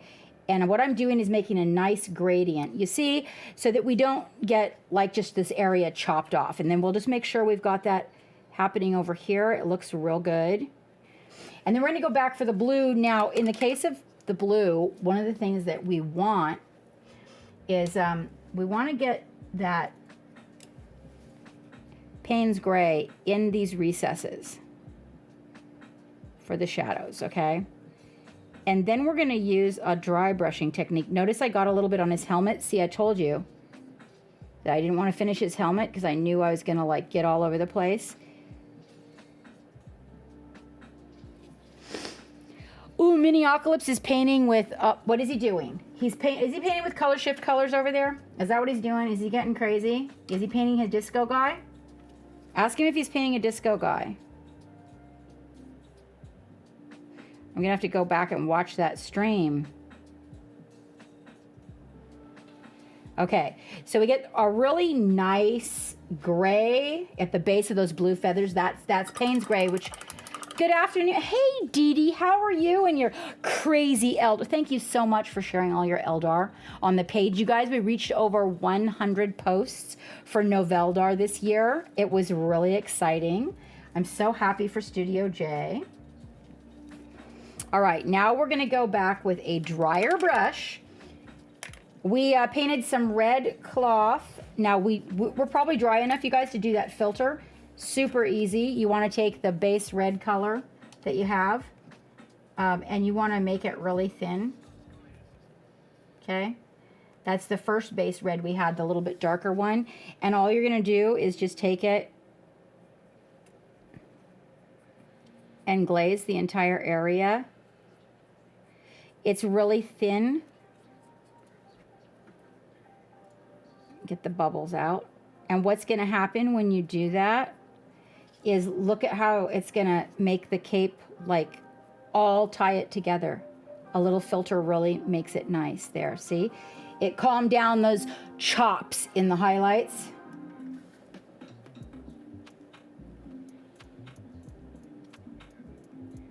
Yep. And if you want your highlights lower, you just filter it again. Oh, thank you. This is actually somebody's work. This is for a specific person. We're painting it like his army. So, you know, there's a, we're doing the whole, actually what he told me was that whatever I painted it was going to look better than whatever he did. So he just wanted me to kind of go for it. But since he already had a whole army, I really felt like painting it like the army was the way to go. I appreciate it. We're working on that dynamic that really stands out. You can put a link in the channel if you want. I'm sure everybody would want to see your craziness. I tell you what, because I used a whole bunch of sewing supplies to create a magic effect on one. So I just want you to know that yours really, I just was so happy to see somebody doing something crazy like that. Really made me happy. It really made me realize that I need to be free.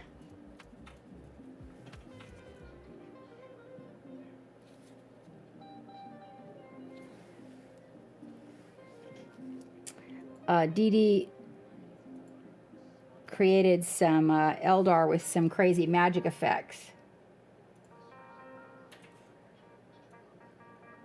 It really turned out well, you guys.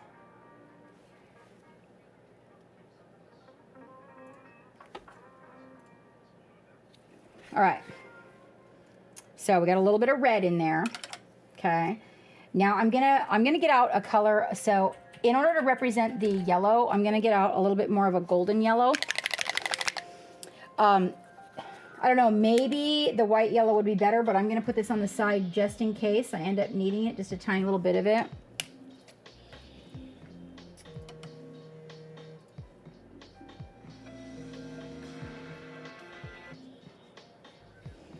And we're gonna come in here.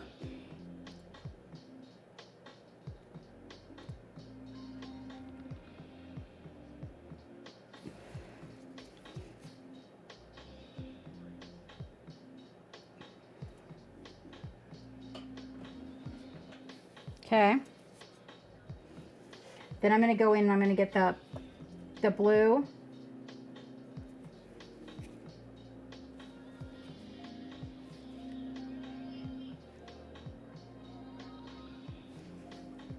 I thinned it.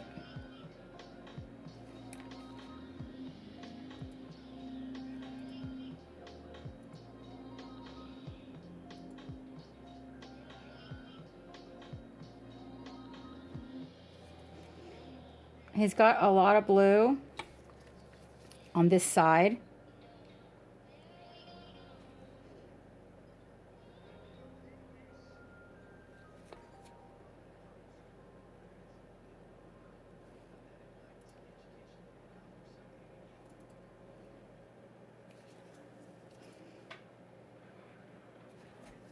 Back at that yellow.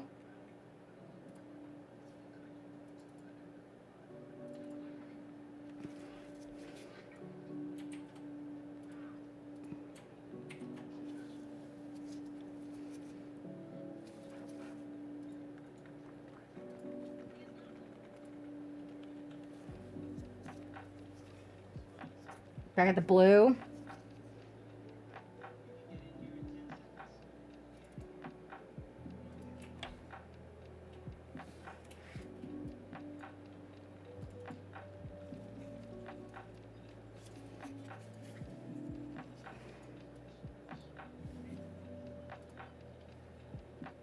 Remember, this is the side that has the light.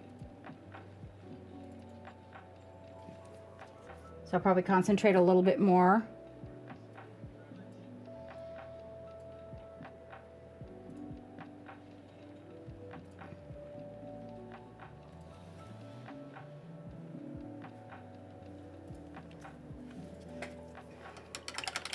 Okay, now we'll leave that for now.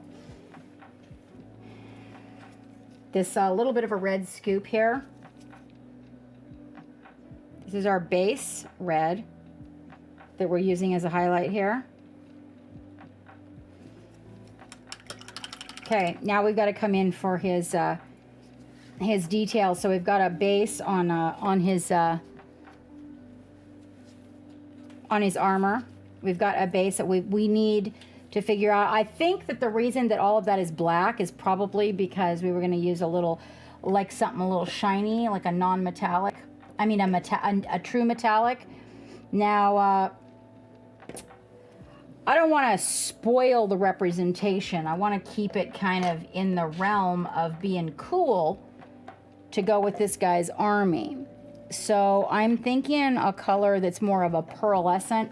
There's this color by Scale 75 called Trash Metal. It's kind of a gunmetal, but with green in it. I'm really liking it. I don't like this one. I just think it throws everything off. But this one I think really goes because we've got yellow and we've got blue. Now that our plumage is dry, we can come in here and pull the top highlights in a little bit more with just the plain yellow.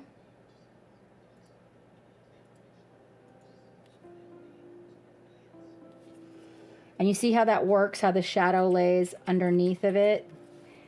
And the gradient, because of the glazing, comes out a lot better.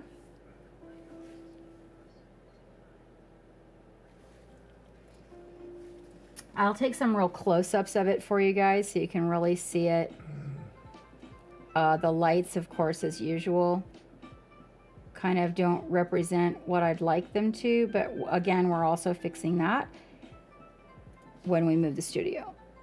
All right, now we're gonna get a dryer brush before we go on to his metal. We're gonna get a dryer brush. It needs to be kind of small, okay? But literally, what I'm saying this, I need an ugly brush and I literally need a dry brush. And I like a flat tip. So we're talking about a bright, right? Yeah. And we're going to go in, well, first we got to mix a little bit of light blue over here on the palette. I was using the milk bottle cream and that worked out really good. It didn't come out green at all.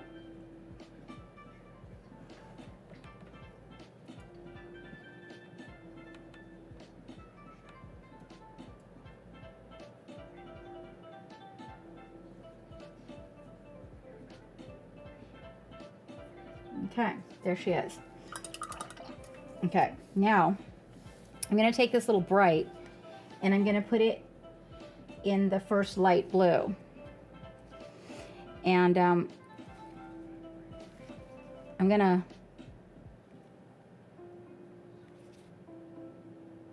drag it across the top of the feathers. I'm also going to come on top here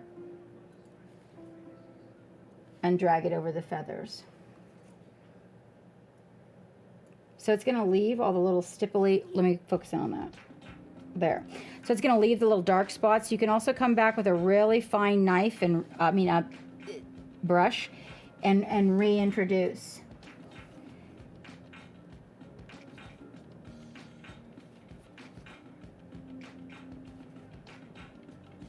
So first I take the light blue I made the first phase of it, and then I will change it to the second phase. So I've got over here on the palette, I've got hold on, there we go, 2 different light blues for my highlight on the feathers.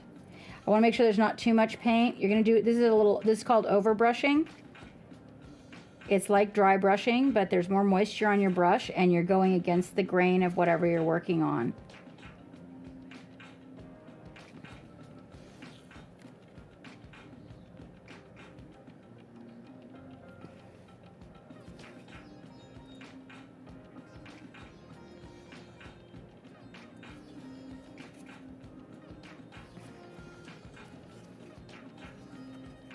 I don't rinse the brush. I take the paint off on the paper towel beside my palette.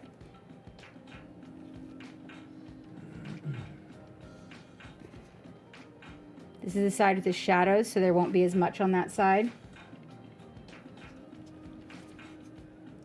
The side with the light.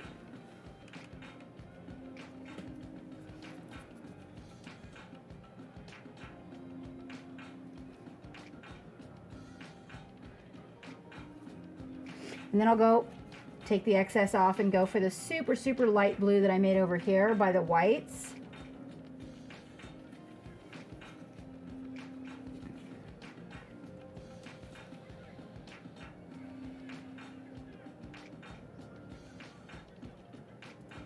It's a super light touch.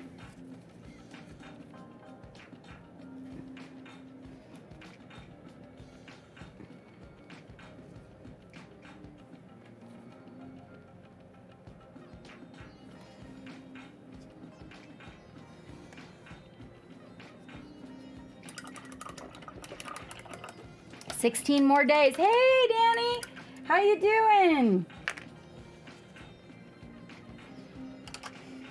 I'm gonna take some of the cold yellow and mix down a little glaze batch with it and bring it in a little bit more. I don't like how sharp the shadow transition is, so I'm gonna glaze over it again.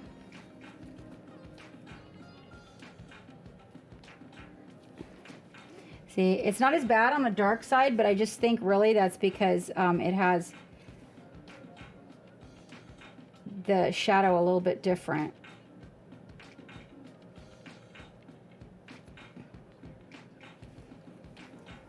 I'm going to take that sun ray and mix it with a little bit of that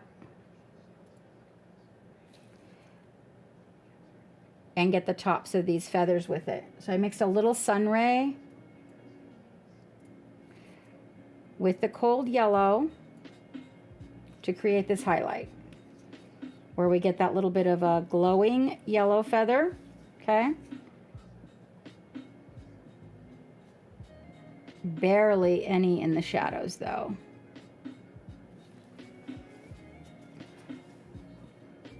Danny, we're doing a dual stream with Miniocalypse if you'd like to join. There's a link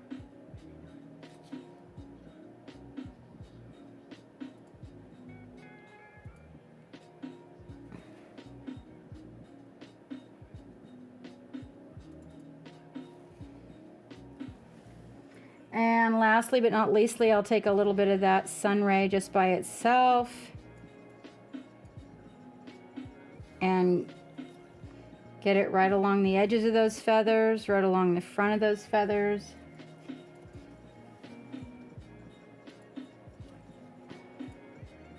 Because there is yellow and blue next to each other, I'll take a little of that sun ray and mix it with a little blue. You've got to have a very light touch when you start going over the feathers to get just the feathers if you want to keep the dark in the background of them, you know, their shadow. So I use the side of the brush and very, very light touch.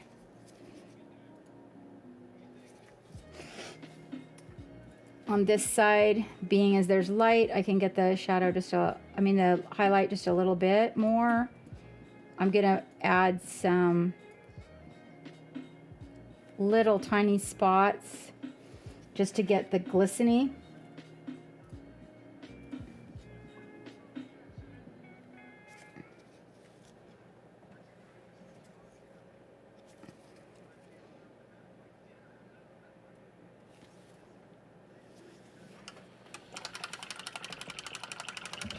Oh, it's not yet. No, I can totally understand that, Danny. I can totally understand that. I'm pretty good. I'm pretty good. I think we're kind of getting where we want to be with this guy.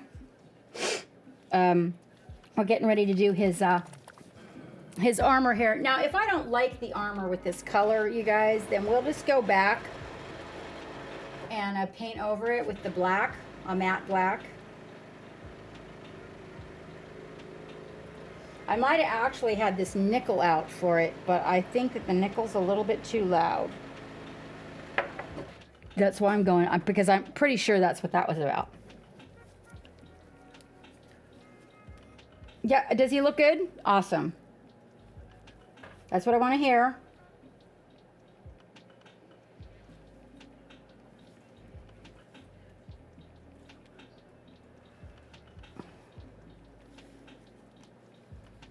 Oh, yes, that is. That's my paint vibrator. Excuse me, buddy. I gotta move you because I gotta have a place to put some paint. This is more of a pearl paint than anything else, you guys.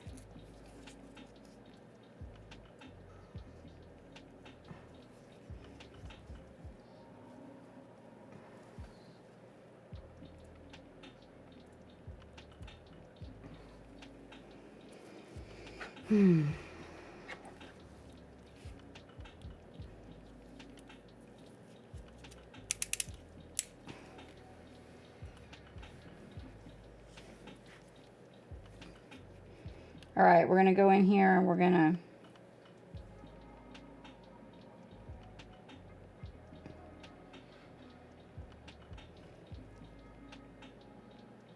paint the armor.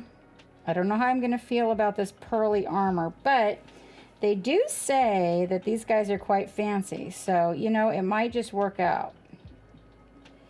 I'm gonna go over it with the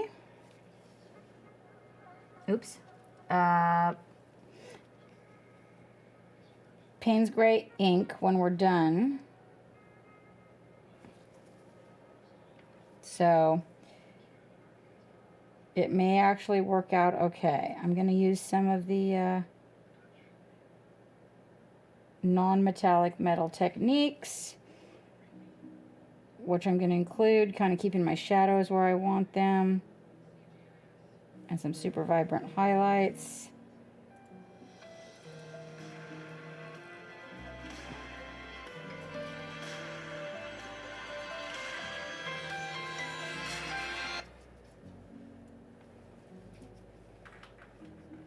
I have a meeting I gotta go take upstairs. Okay. Make sure my head's not in your way.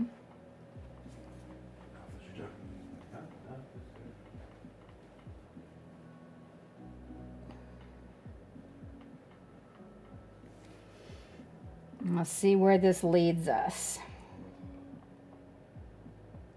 So the object here is going to be to make them look fancy without like overdoing it, I think. His army's pretty, and as you know, I painted his Fire Lord. Now you don't want to get in the grid. So that's part we don't want to get in that grid, because that grid, we want to be able to, we also don't want to get this on the hoses.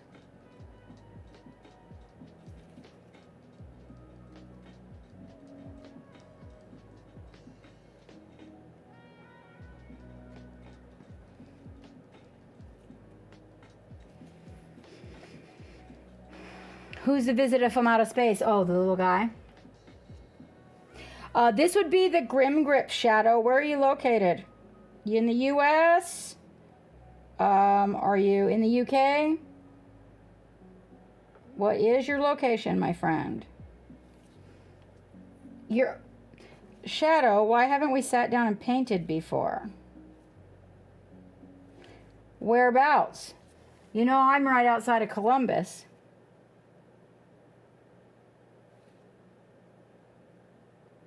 I want to keep the shadows nice and dark. I'm only going to put a little bit of this in there just to represent, but we're going to go over it numerous times to make sure. Yeah, so Geek is works from the home office today, Danny.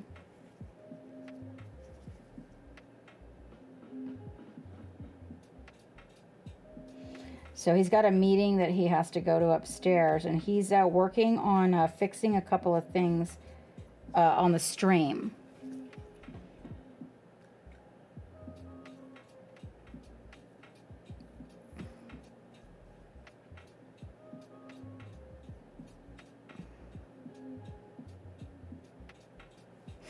Really, Shadow? Yeah, well, that's a drive, but we do go to a couple of conventions out that way.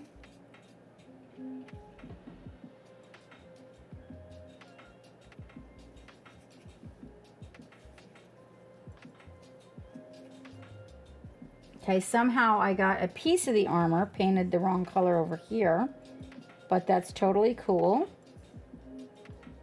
because it'll cover that right up, being as it's a pearlescent tone. All right, we want to cover that.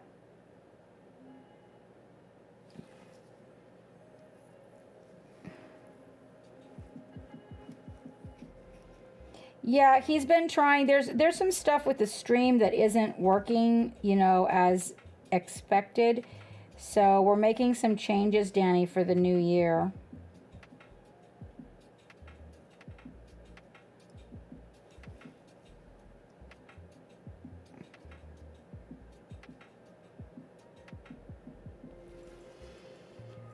Now, I was thinking about painting this sword. True metallic metal, but trying to see how strong my non-metallic metal hand is.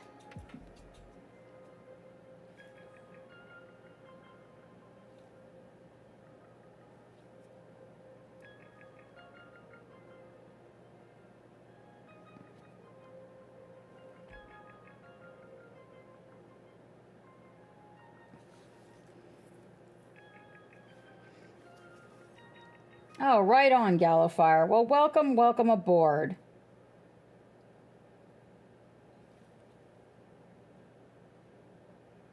We haven't seen you in a minute. Anybody that wants to share their deets, please do.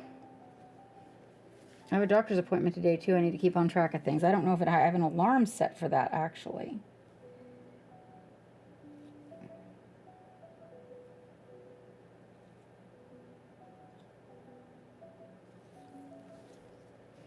All right, so I feel like this color that I chose works actually really well. I don't think that it's so powerful that it takes over.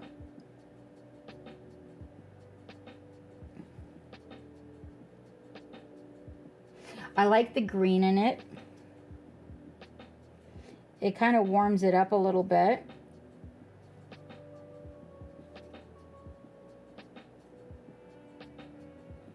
Yeah? What do you think? I also think that it looks almost champagne up next to white, which I can pretty much appreciate.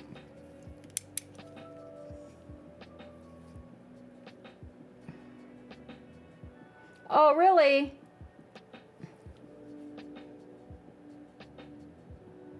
What is Miniocalypse up to now? I see the camera moving. What's it doing?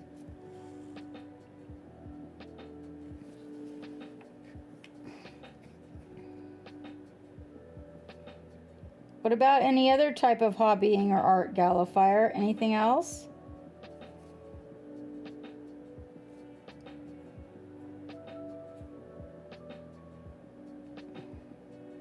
Did everybody's hobby just go to shit when COVID went back to normal work? You swear you can type? Oh, I'm sorry. Shadow, where did you tell me? Oh, yeah. So you're in Ohio. So you should be able to get one of these from Cephalopod.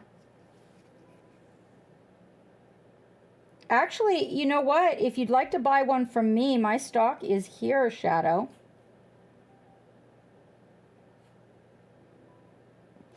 I was part of that whole Kickstarter, and when it ended, then after everybody got their, after all the Kickstarters that pledged got theirs, then we received ours, and mine just showed up last week. And if you'd like to get one from me, mine are blanks, like they don't have anything fancy done to them. They're not stained or anything, because I wasn't sure what we were going to do. And if you'd like one that you can just paint up custom for yourself, that might be fun.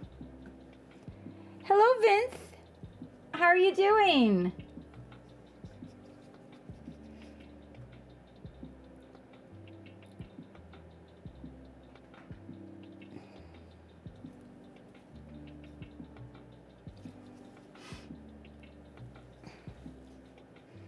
We are working on, it's the last day of Noveldar with Studio J, and we are finishing up our last submission to his page. No contest this year. I'm hoping to make a contest out of it next year. What have you been up to? Whoops, sorry guys. Oh, you're fixing something. Okay, so let's see. We've also got some gauntlets that probably should be that color. Or we can... Oh, you're fixing the washer? Oh, he's doing his printing thing. I think we should have some yellow and accessories. So what I'm going to do is mix a little bit of the white with the yellow to give it really good coverage. So I'm using that Sunray white, and that way we can get really good coverage, because we can totally do his yin yang.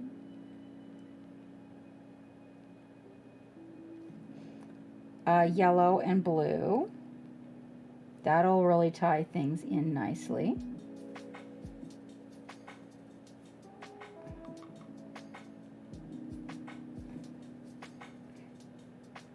And we can really make that, like, accentuate that through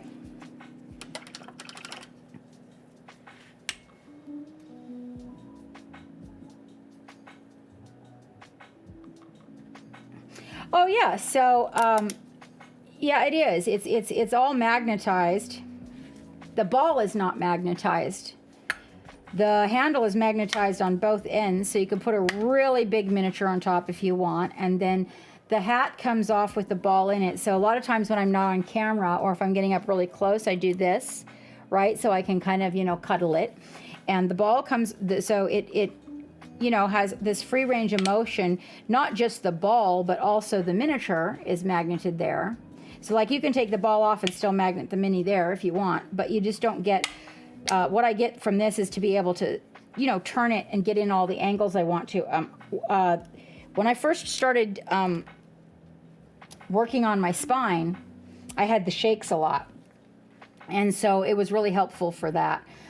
The original, when Slay was originally designing it, he was designing it to kind of help with pain and whatnot, involving my back, and then it just turned into this whole crazy thing. Anyway, and then what I do is I have bases that I use Gorilla Tape because the tape that I was using was hem tape, but I didn't like it. Thank you very much, Gallowfire. So I just take these little magnets and I use Gorilla Tape. So first of all, I have holders that I put the magnets, I put a magnet on the bottom of, and when I'm done with this miniature, I will snap it off this holder. So I like mine, tacky doesn't work for me. It never has. So I put mine on a small holder with a magnet, right? This is a strike plate, so underneath of it is a magnet, and then the magnet goes right through that metal. I mean, I can turn it this way, okay, 360, and I can get pretty much 360 this way as well, all the way around. So it gives me a lot of range of motion, and it keeps my, I'm able to do better on my detail work because of it. And then I bought this little container that has a magnet in it so that I had a place to put it also, because when I pull this off, okay, and I put another one on here, I can secure my minis in the little plate so that they don't end up running away from me, which they do. Hey, Hecatone, welcome. How are you doing? Oh, you've been painting your cosplay. That's a big project right there. I don't do cosplay much anymore. Let's see, I'm also going to mix a little bit of white with the blue to get really good coverage on this on the front. Okay. Simony, are you out there? Did you just like roll right by and I didn't even see? There you are. What, have you been quiet? Have you been being quiet? Oh my gosh. You made your name look like the same color as an alert, so I would never even notice you were there.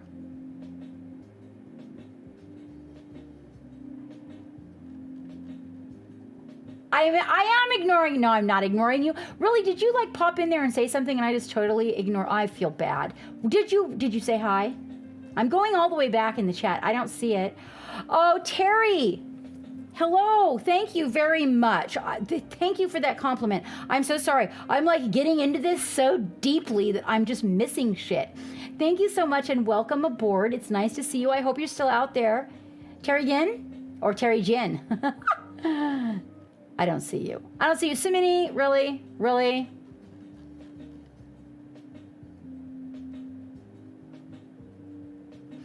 You know, Trader, it's been rough.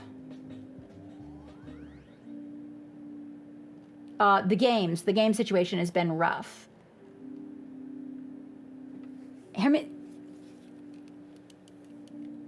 You know what? I have to do the same thing. Oh my gosh, I'm trying to wear this all wrong. I have to do the same thing. Hang on. But first I have to do the other side of this so that I remember where I am. Simony, did you greet me and I didn't say hi? I'm so sorry. This is a lot of tiny work on this guy, you guys. So I guess I'm missing stuff in the chat and I apologize. Listen, I don't mean to ignore you guys. If I miss you, please don't think it's because you're being ignored. Pop back in the chat and say, hey, I'm trying to talk to you, lady.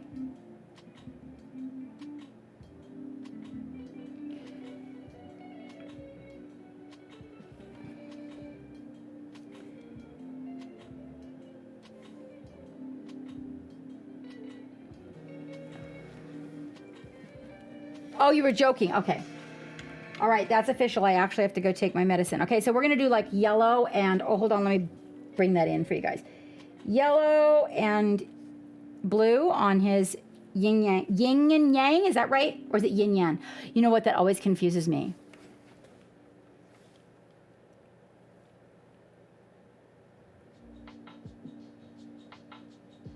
Yeah, thank you, Shadow. Thank you. We are doing a co-stream with Miniocalypse. today. Okay, so I'm going to come back. I think I'll do the same thing like with the gauntlets. I think that the yellow gauntlets would be really cool, or even maybe the metal. Yin and the yang. Yes, I do. I miss a lot of messages on Tech Tuesday, you guys. It's not the same as date night. Like, I really get into my painting because I'm like just going for it. So as you can see though, we got some decent shadows developed. This is going to come out a lot better. You'll see that when we add the highlights for the white, it gives it like much better volume. But you've got to kind of bear with it for a minute while we go through the motions, because it always looks, I think white always looks a little bit muddy when we're first like, you know, getting it just right. But I do, this particular true metallic metal, you guys, is actually kind of a pearlescent color. More so than like super fine ground particles. This is a scale 75 color, and the particles are really fine, you guys. So when you paint it on, it has, I don't know, it kind of has a really nice metal effect, but not looking like metallic. It looks more like a pearl in a way. I think it's going to work out really good. This particular one is called thrash metal. That is item number SC64. And I'd like to show you guys some Pop Goes the Monkey stuff when I get back.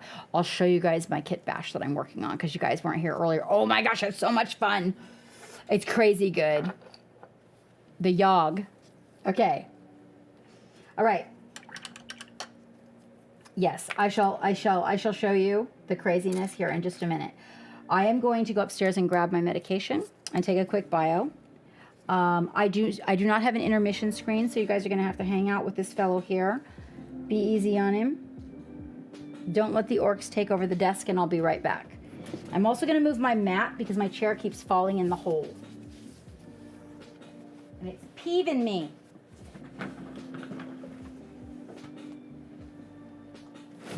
I have to put it at an angle. It's so weird. It hurts my back when it falls in that hole. There we go. There we go. I'll be right back, you guys. Oops. Let's leave those so they don't fall on my face.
Sorry guys, I had to grab a little something to eat. I actually just ate a few. I made some really good spaghetti last night. And so I ate a few bites of that this morning, but I realized it was already like 2 and I hadn't eaten anything. And I had to get my water because Misko's out there watching me. All right, let's see how far we can get on this. All right. I do have about 30 minutes left. How are the funds going for Miniocalypse, Shadow? All right, I'm going to take...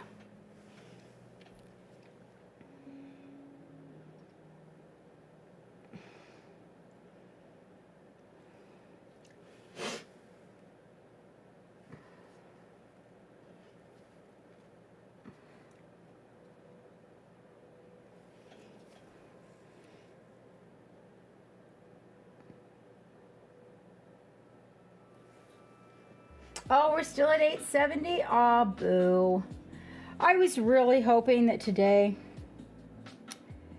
we'd make it at least to that 1,000 point and I'd be able to give away these orc boys. My understanding is that he's going to be closing it today. Am I understanding that correctly? Times are hard all around though, so I kind of get it.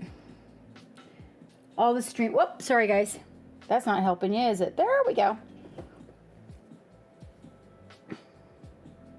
Sorry guys.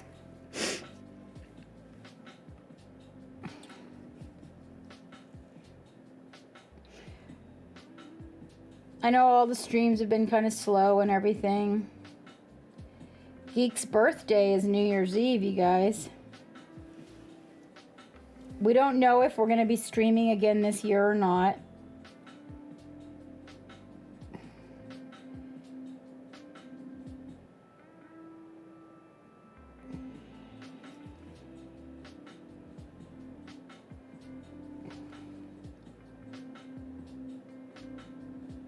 There's supposed to be like a flag going up here. I've got to figure out what I'm going to use for that banner. I think I'm going to steal one of the banners out of my my kit bash box and put it on him because he came without a banner. Hello, Blade Mark. Oh, right on. This is good news. I don't want to make him look hokey. So I got to make a wise decision about those gauntlets. I seriously feel like we should just stick with the metal. You know what? I think if we paint those gauntlets yellow, he's going to look like a dork, you guys. And I don't want to make this guy's lord look like a dork, you know?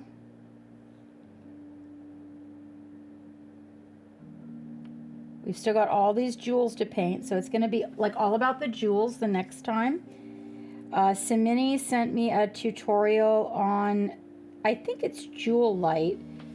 No, I took the medication. Stop reminding me. Simini, was that a tutorial on Jewel Light that you sent me? And I owe you guys a tutorial on, all of my Patreons, a tutorial on pointillism. Right? Because I didn't, that, you guys, I'm telling you what, it has been, like, seriously, life has just been an ass kicker. And I don't want to give up on the Patreon because the Patreon, I think, is just such a much better way to be supportive than, you know, being an affiliate, you guys, for me. So I don't want to give up on that. I want that to be ultimately where we go and where we gather and learn. Oh, you know, we could do a whole stream on that, Vinth. I can tell you this, my dear. I don't mean to be discouraging. I really don't. But if you're going to do it, if you have an existing business where painting miniatures is your business and you're doing it to enhance your business, yes. If you just want company while you're painting and you have no expectations of monetary value from it, yes. if you are setting it up to become part of a business that you're starting, then I'm gonna, you know what happened over COVID was that the market got flooded. There's so many people streaming now that for those of us that are streaming and it's part of our business plan, it just didn't exactly work out the way we thought it would. Hi, Too Many Sprues. How are you? Did I greet everybody? You know, I feel bad because, you know, that person popped in. Oh, I didn't even look. I'm sorry. I need to look at what you were working on. Hold on, Real Brush Guy. I'm really slow on Tuesdays. Oh, your pumpkins. That's right. They look fantastic. Oh my gosh, I love them. I love pumpkins. I love them. Did you see my post, Real Brush Guy, with the pumpkin that is hand sculpted? And they only make like so many of them. Oh my gosh, you got to take a look at it. You got to take a look at it. It's in my Instagram. I did post it in my Instagram. And somebody came in and told me that my Eldar looked hot and I missed them in the chat. And I'm so sorry. Okay, so this is like a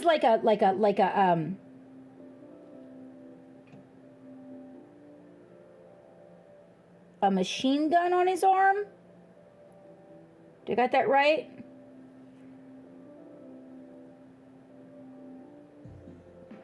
Okay.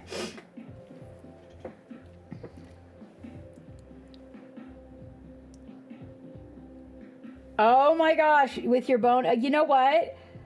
You guys, I will put pictures. So when Geek got his, we did Christmas. That's what we did. And we agreed that one thing would be a new mattress. We're doing a new mattress. Anybody out there tried the Big Fig? The mattress, the Big Fig?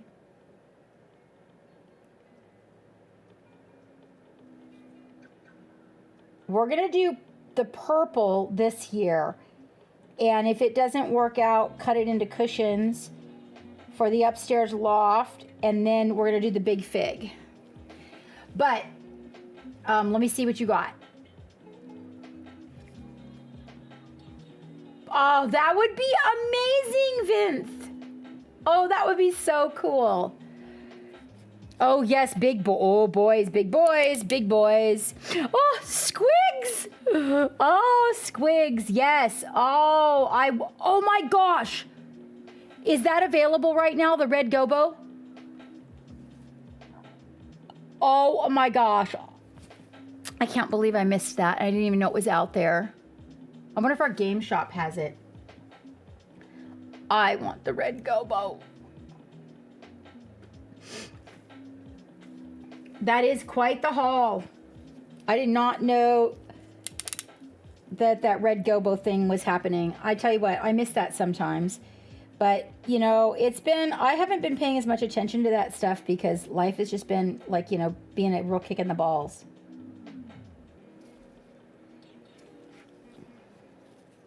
Yeah, this is the thing I really like, Shadow,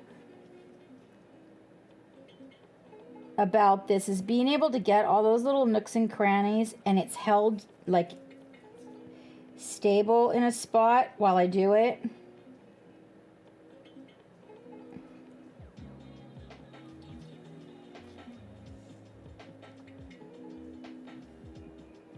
Oh, I can see, hold on, I see this little bracket, okay. There we go. Okay. I need a much smaller brush. Hi, Paul John. Some Black Templar sword. Oh, really? Oh. That sounds like fun, too. To red gobo. Oh, he is? Well, I like to get it from my local game store is one of our sponsors here in Ohio, Shadow. So he's one of the sponsors. So when I'm giving stuff away, he gives me beautiful game table adventures. Oh my God, I'm so terrible. I'm terrible, you guys. Game Table Adventures. They're in Newark. I know, right? I'm trying to do a lot more painting in the new year, you guys, of privately. Okay, that one's not gonna work either. Hold on, I gotta get the right brush, you guys. I think I have to break out these. Hold on. Uh-oh, these don't have a tiny one. What is that one? No, that's not gonna do what I want it to do. That's got a good point on it, though. Oh, you're gonna do, oh, that's gonna be so much fun, Danny. That's gonna be so much fun. We'll have to do like a hangout and do that, because I'm really, are yours gonna be part of my pirate crew? You know that Pop Goes the Monkey is making,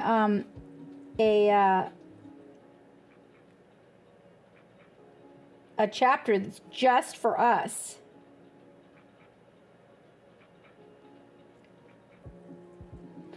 Okay, that looks really good, you guys. I think I'm pretty happy with that idea about the gauntlet being that color. I just feel like, don't you think if the gauntlet was yellow, it would just look off? Hey, Sprues.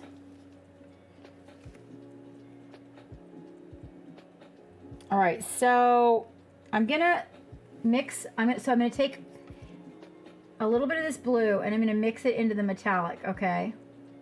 I'm going to show you guys a little trick about working with metallics. Now, what I'm going to do is in here in the shadows, there's part of a gauntlet, okay? So what I did is I mixed part of the blue with a tiny bit of the metallic, and I created a metallic shadow. Now, I don't believe that we got to get too sexy with shadows and metallic, but I will tell you this. If something is metallic, it probably has a little bit of light that reflects off of it. So what I do is I just mix the surrounding color in it, and then I go back in to the shadows and I put a little bit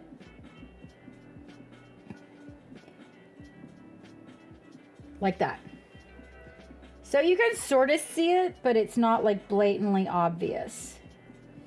He does have a little piece of fabric hanging out back here that got painted the wrong color, I think. Pretty sure on that.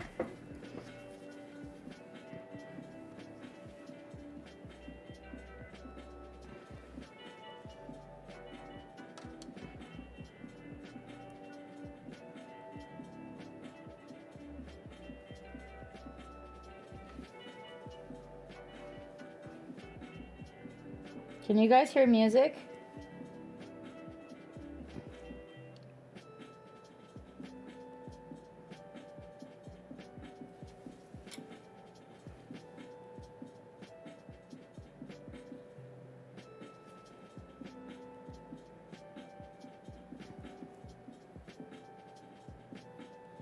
Pretty sure that that's part of his white garment. A new gaming rig. Wait. What's a gaming rig? Oh, gaming rig. Okay, what is he doing? What is Miniocalypse showing you guys? I want to know. What's he using that baking pan for? Somebody tell me. Oh, never mind. It's his palette. Is he all done? I didn't even see any colors go on his. Wait a minute. Is he all done? Really?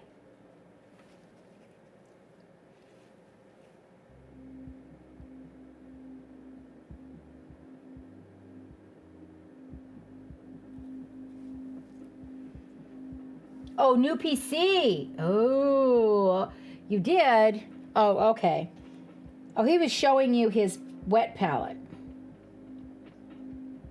You know what I'm really excited about? You know what I did, you guys? Is I backed Kit's wet palette. The one from Game Envy. Sorry, I really shouldn't be bowing my head that much. You know what it is I'm not using my ball. And my neck has been really weird, and I need to not do that because, yep, I'm not using my ball.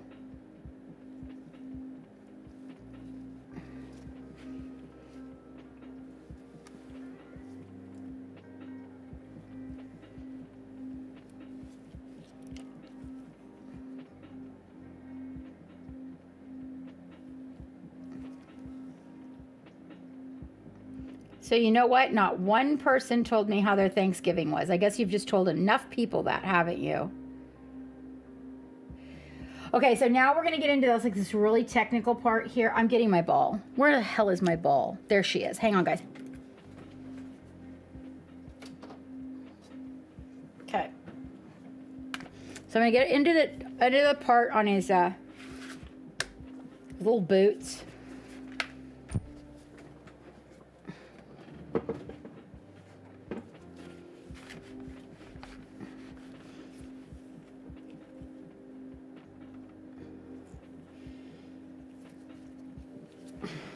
There we go.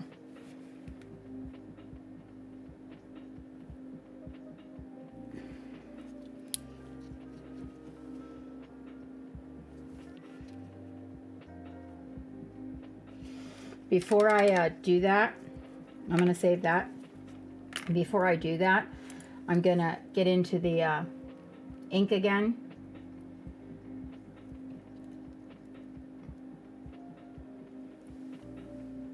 Oh, no, we didn't eat. All we did was just hang out. We ate appetizers and watched movies. Oh, I'm sorry. Okay, well, you know what? Geek and I, we wanted to do something different this year. And we decided that we would just do Thanksgiving just for us. We did not cook a turkey, but I do have a turkey. So I got a new smoker for Christmas, you guys.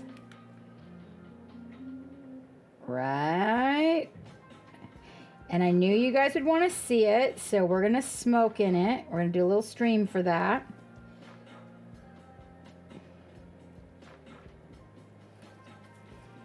This is the Payne's Gray ink. I'm getting in here in the shadows. Oh, no, no, no, no. Let's not do that.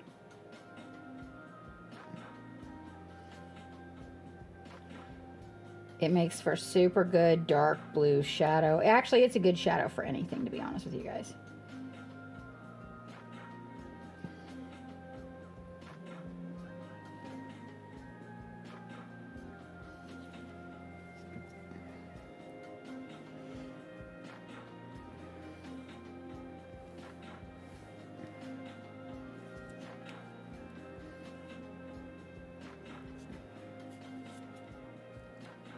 Oh, that sucks. That really sucks, Vince. I'm sorry about that. You know, I've been in a couple of really bad ones myself. So that's one of the reasons I super duper duper appreciate Geek, is because prior to Geek, my two relationships prior to Geek were super abusive. One was crazy abusive and a cheater. That was the first one. And the second one, he's passed. We were friends, but he was an alcoholic. And yeah, it was rough. So I really appreciate Geek a lot.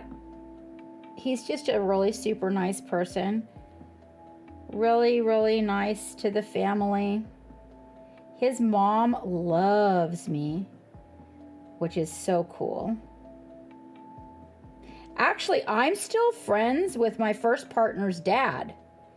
We became really good friends, me and the dad, and we're still friends today.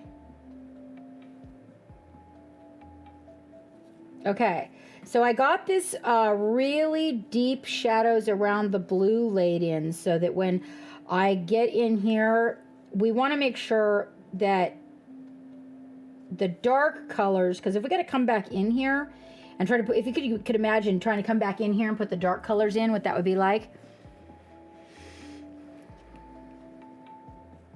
Oh, that's good to hear, Shadow. That's really good to hear. Yeah, I kind of, the first one was, so my second partner, look, I'm not saying that what he did was right, but we were friends to a point.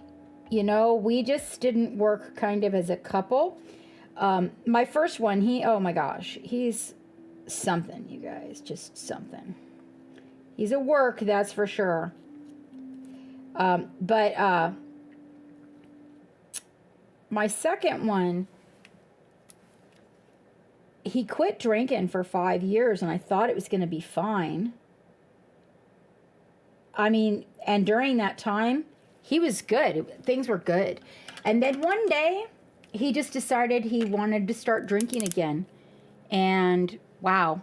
So I was like, okay, no. Nope, that's not working. That's not working. All right. Now let's see. I need to get this white cloth kind of filled out here. This little bit waving behind him here.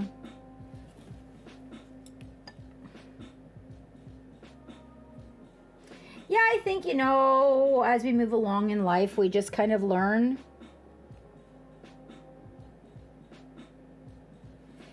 And we cannot fix other people. And we just got to do what's best for us. That's the best you can do. And hopefully, if you're really lucky, you'll be able to do the best for your kids too,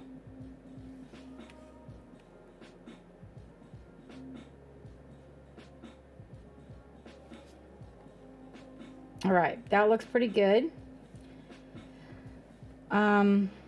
The shadow's pretty deep, so I'm gonna just sort of get maybe just a touch.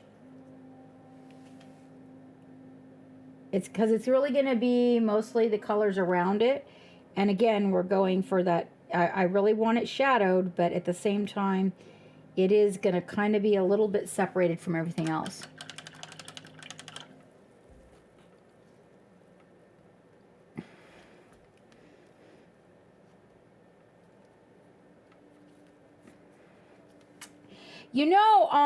Danny, you don't seem like a shitty person. Why are you having a shitty moment in life, Danny?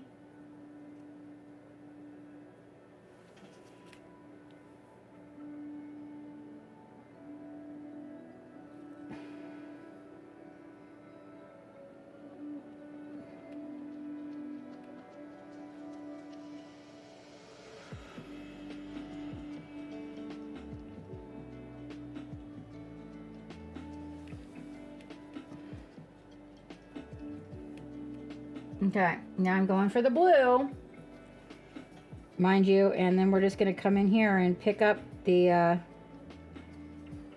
areas that have a little more light on them with the blue.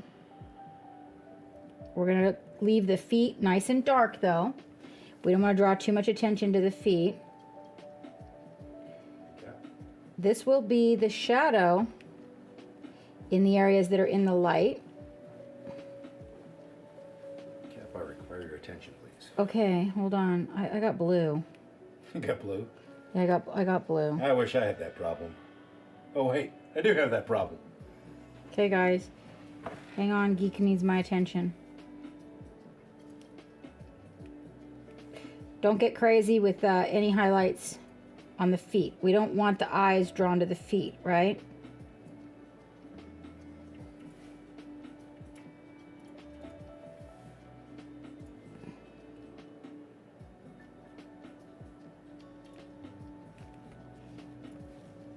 But you'll notice how much more blue that is. Ouch!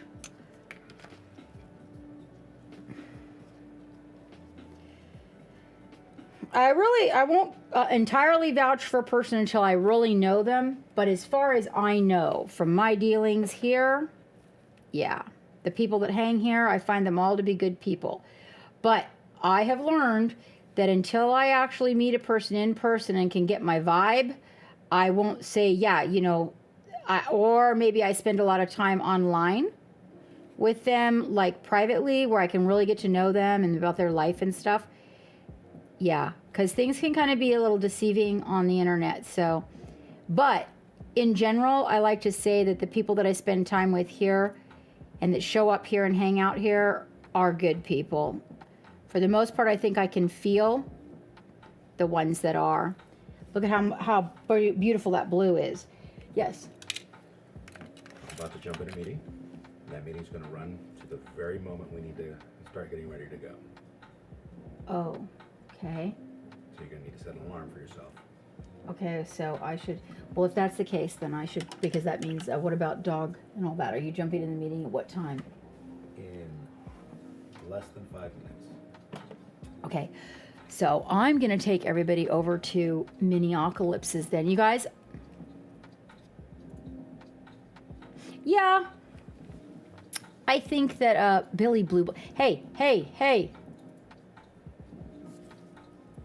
So listen, I have a doctor's appointment, you guys, and I've got to get the dog ready, right? Geek's gonna go into a meeting, and so and it's gonna run, he said, to the last minute when we got to go, which means, and I've got to get the dog ready, and I've got to make sure that all the paperwork and whatever I need to take with me is all in order, and I will get off on a whole nother level of painting, you know, and I will forget. So what we're gonna do is take you guys over to Minneapolis' stream.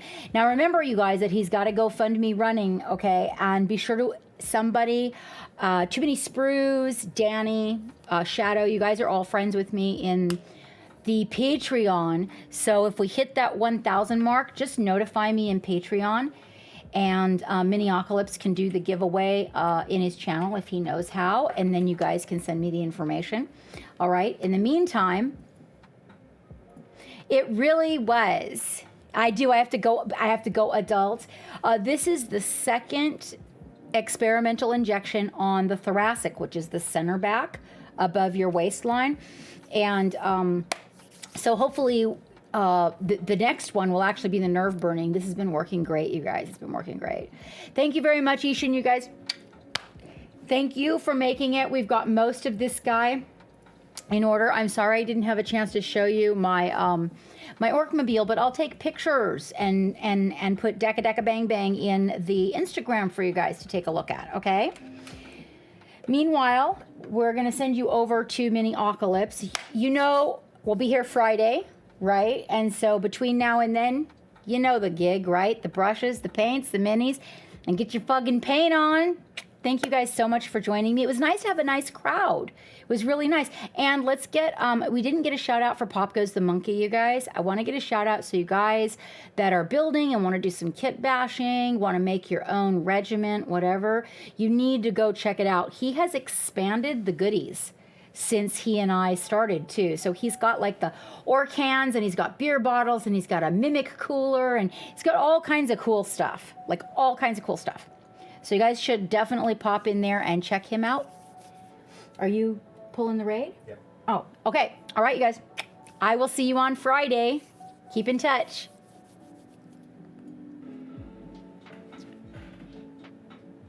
Can you click the stop streaming button? Not on the deck. Oh, yeah.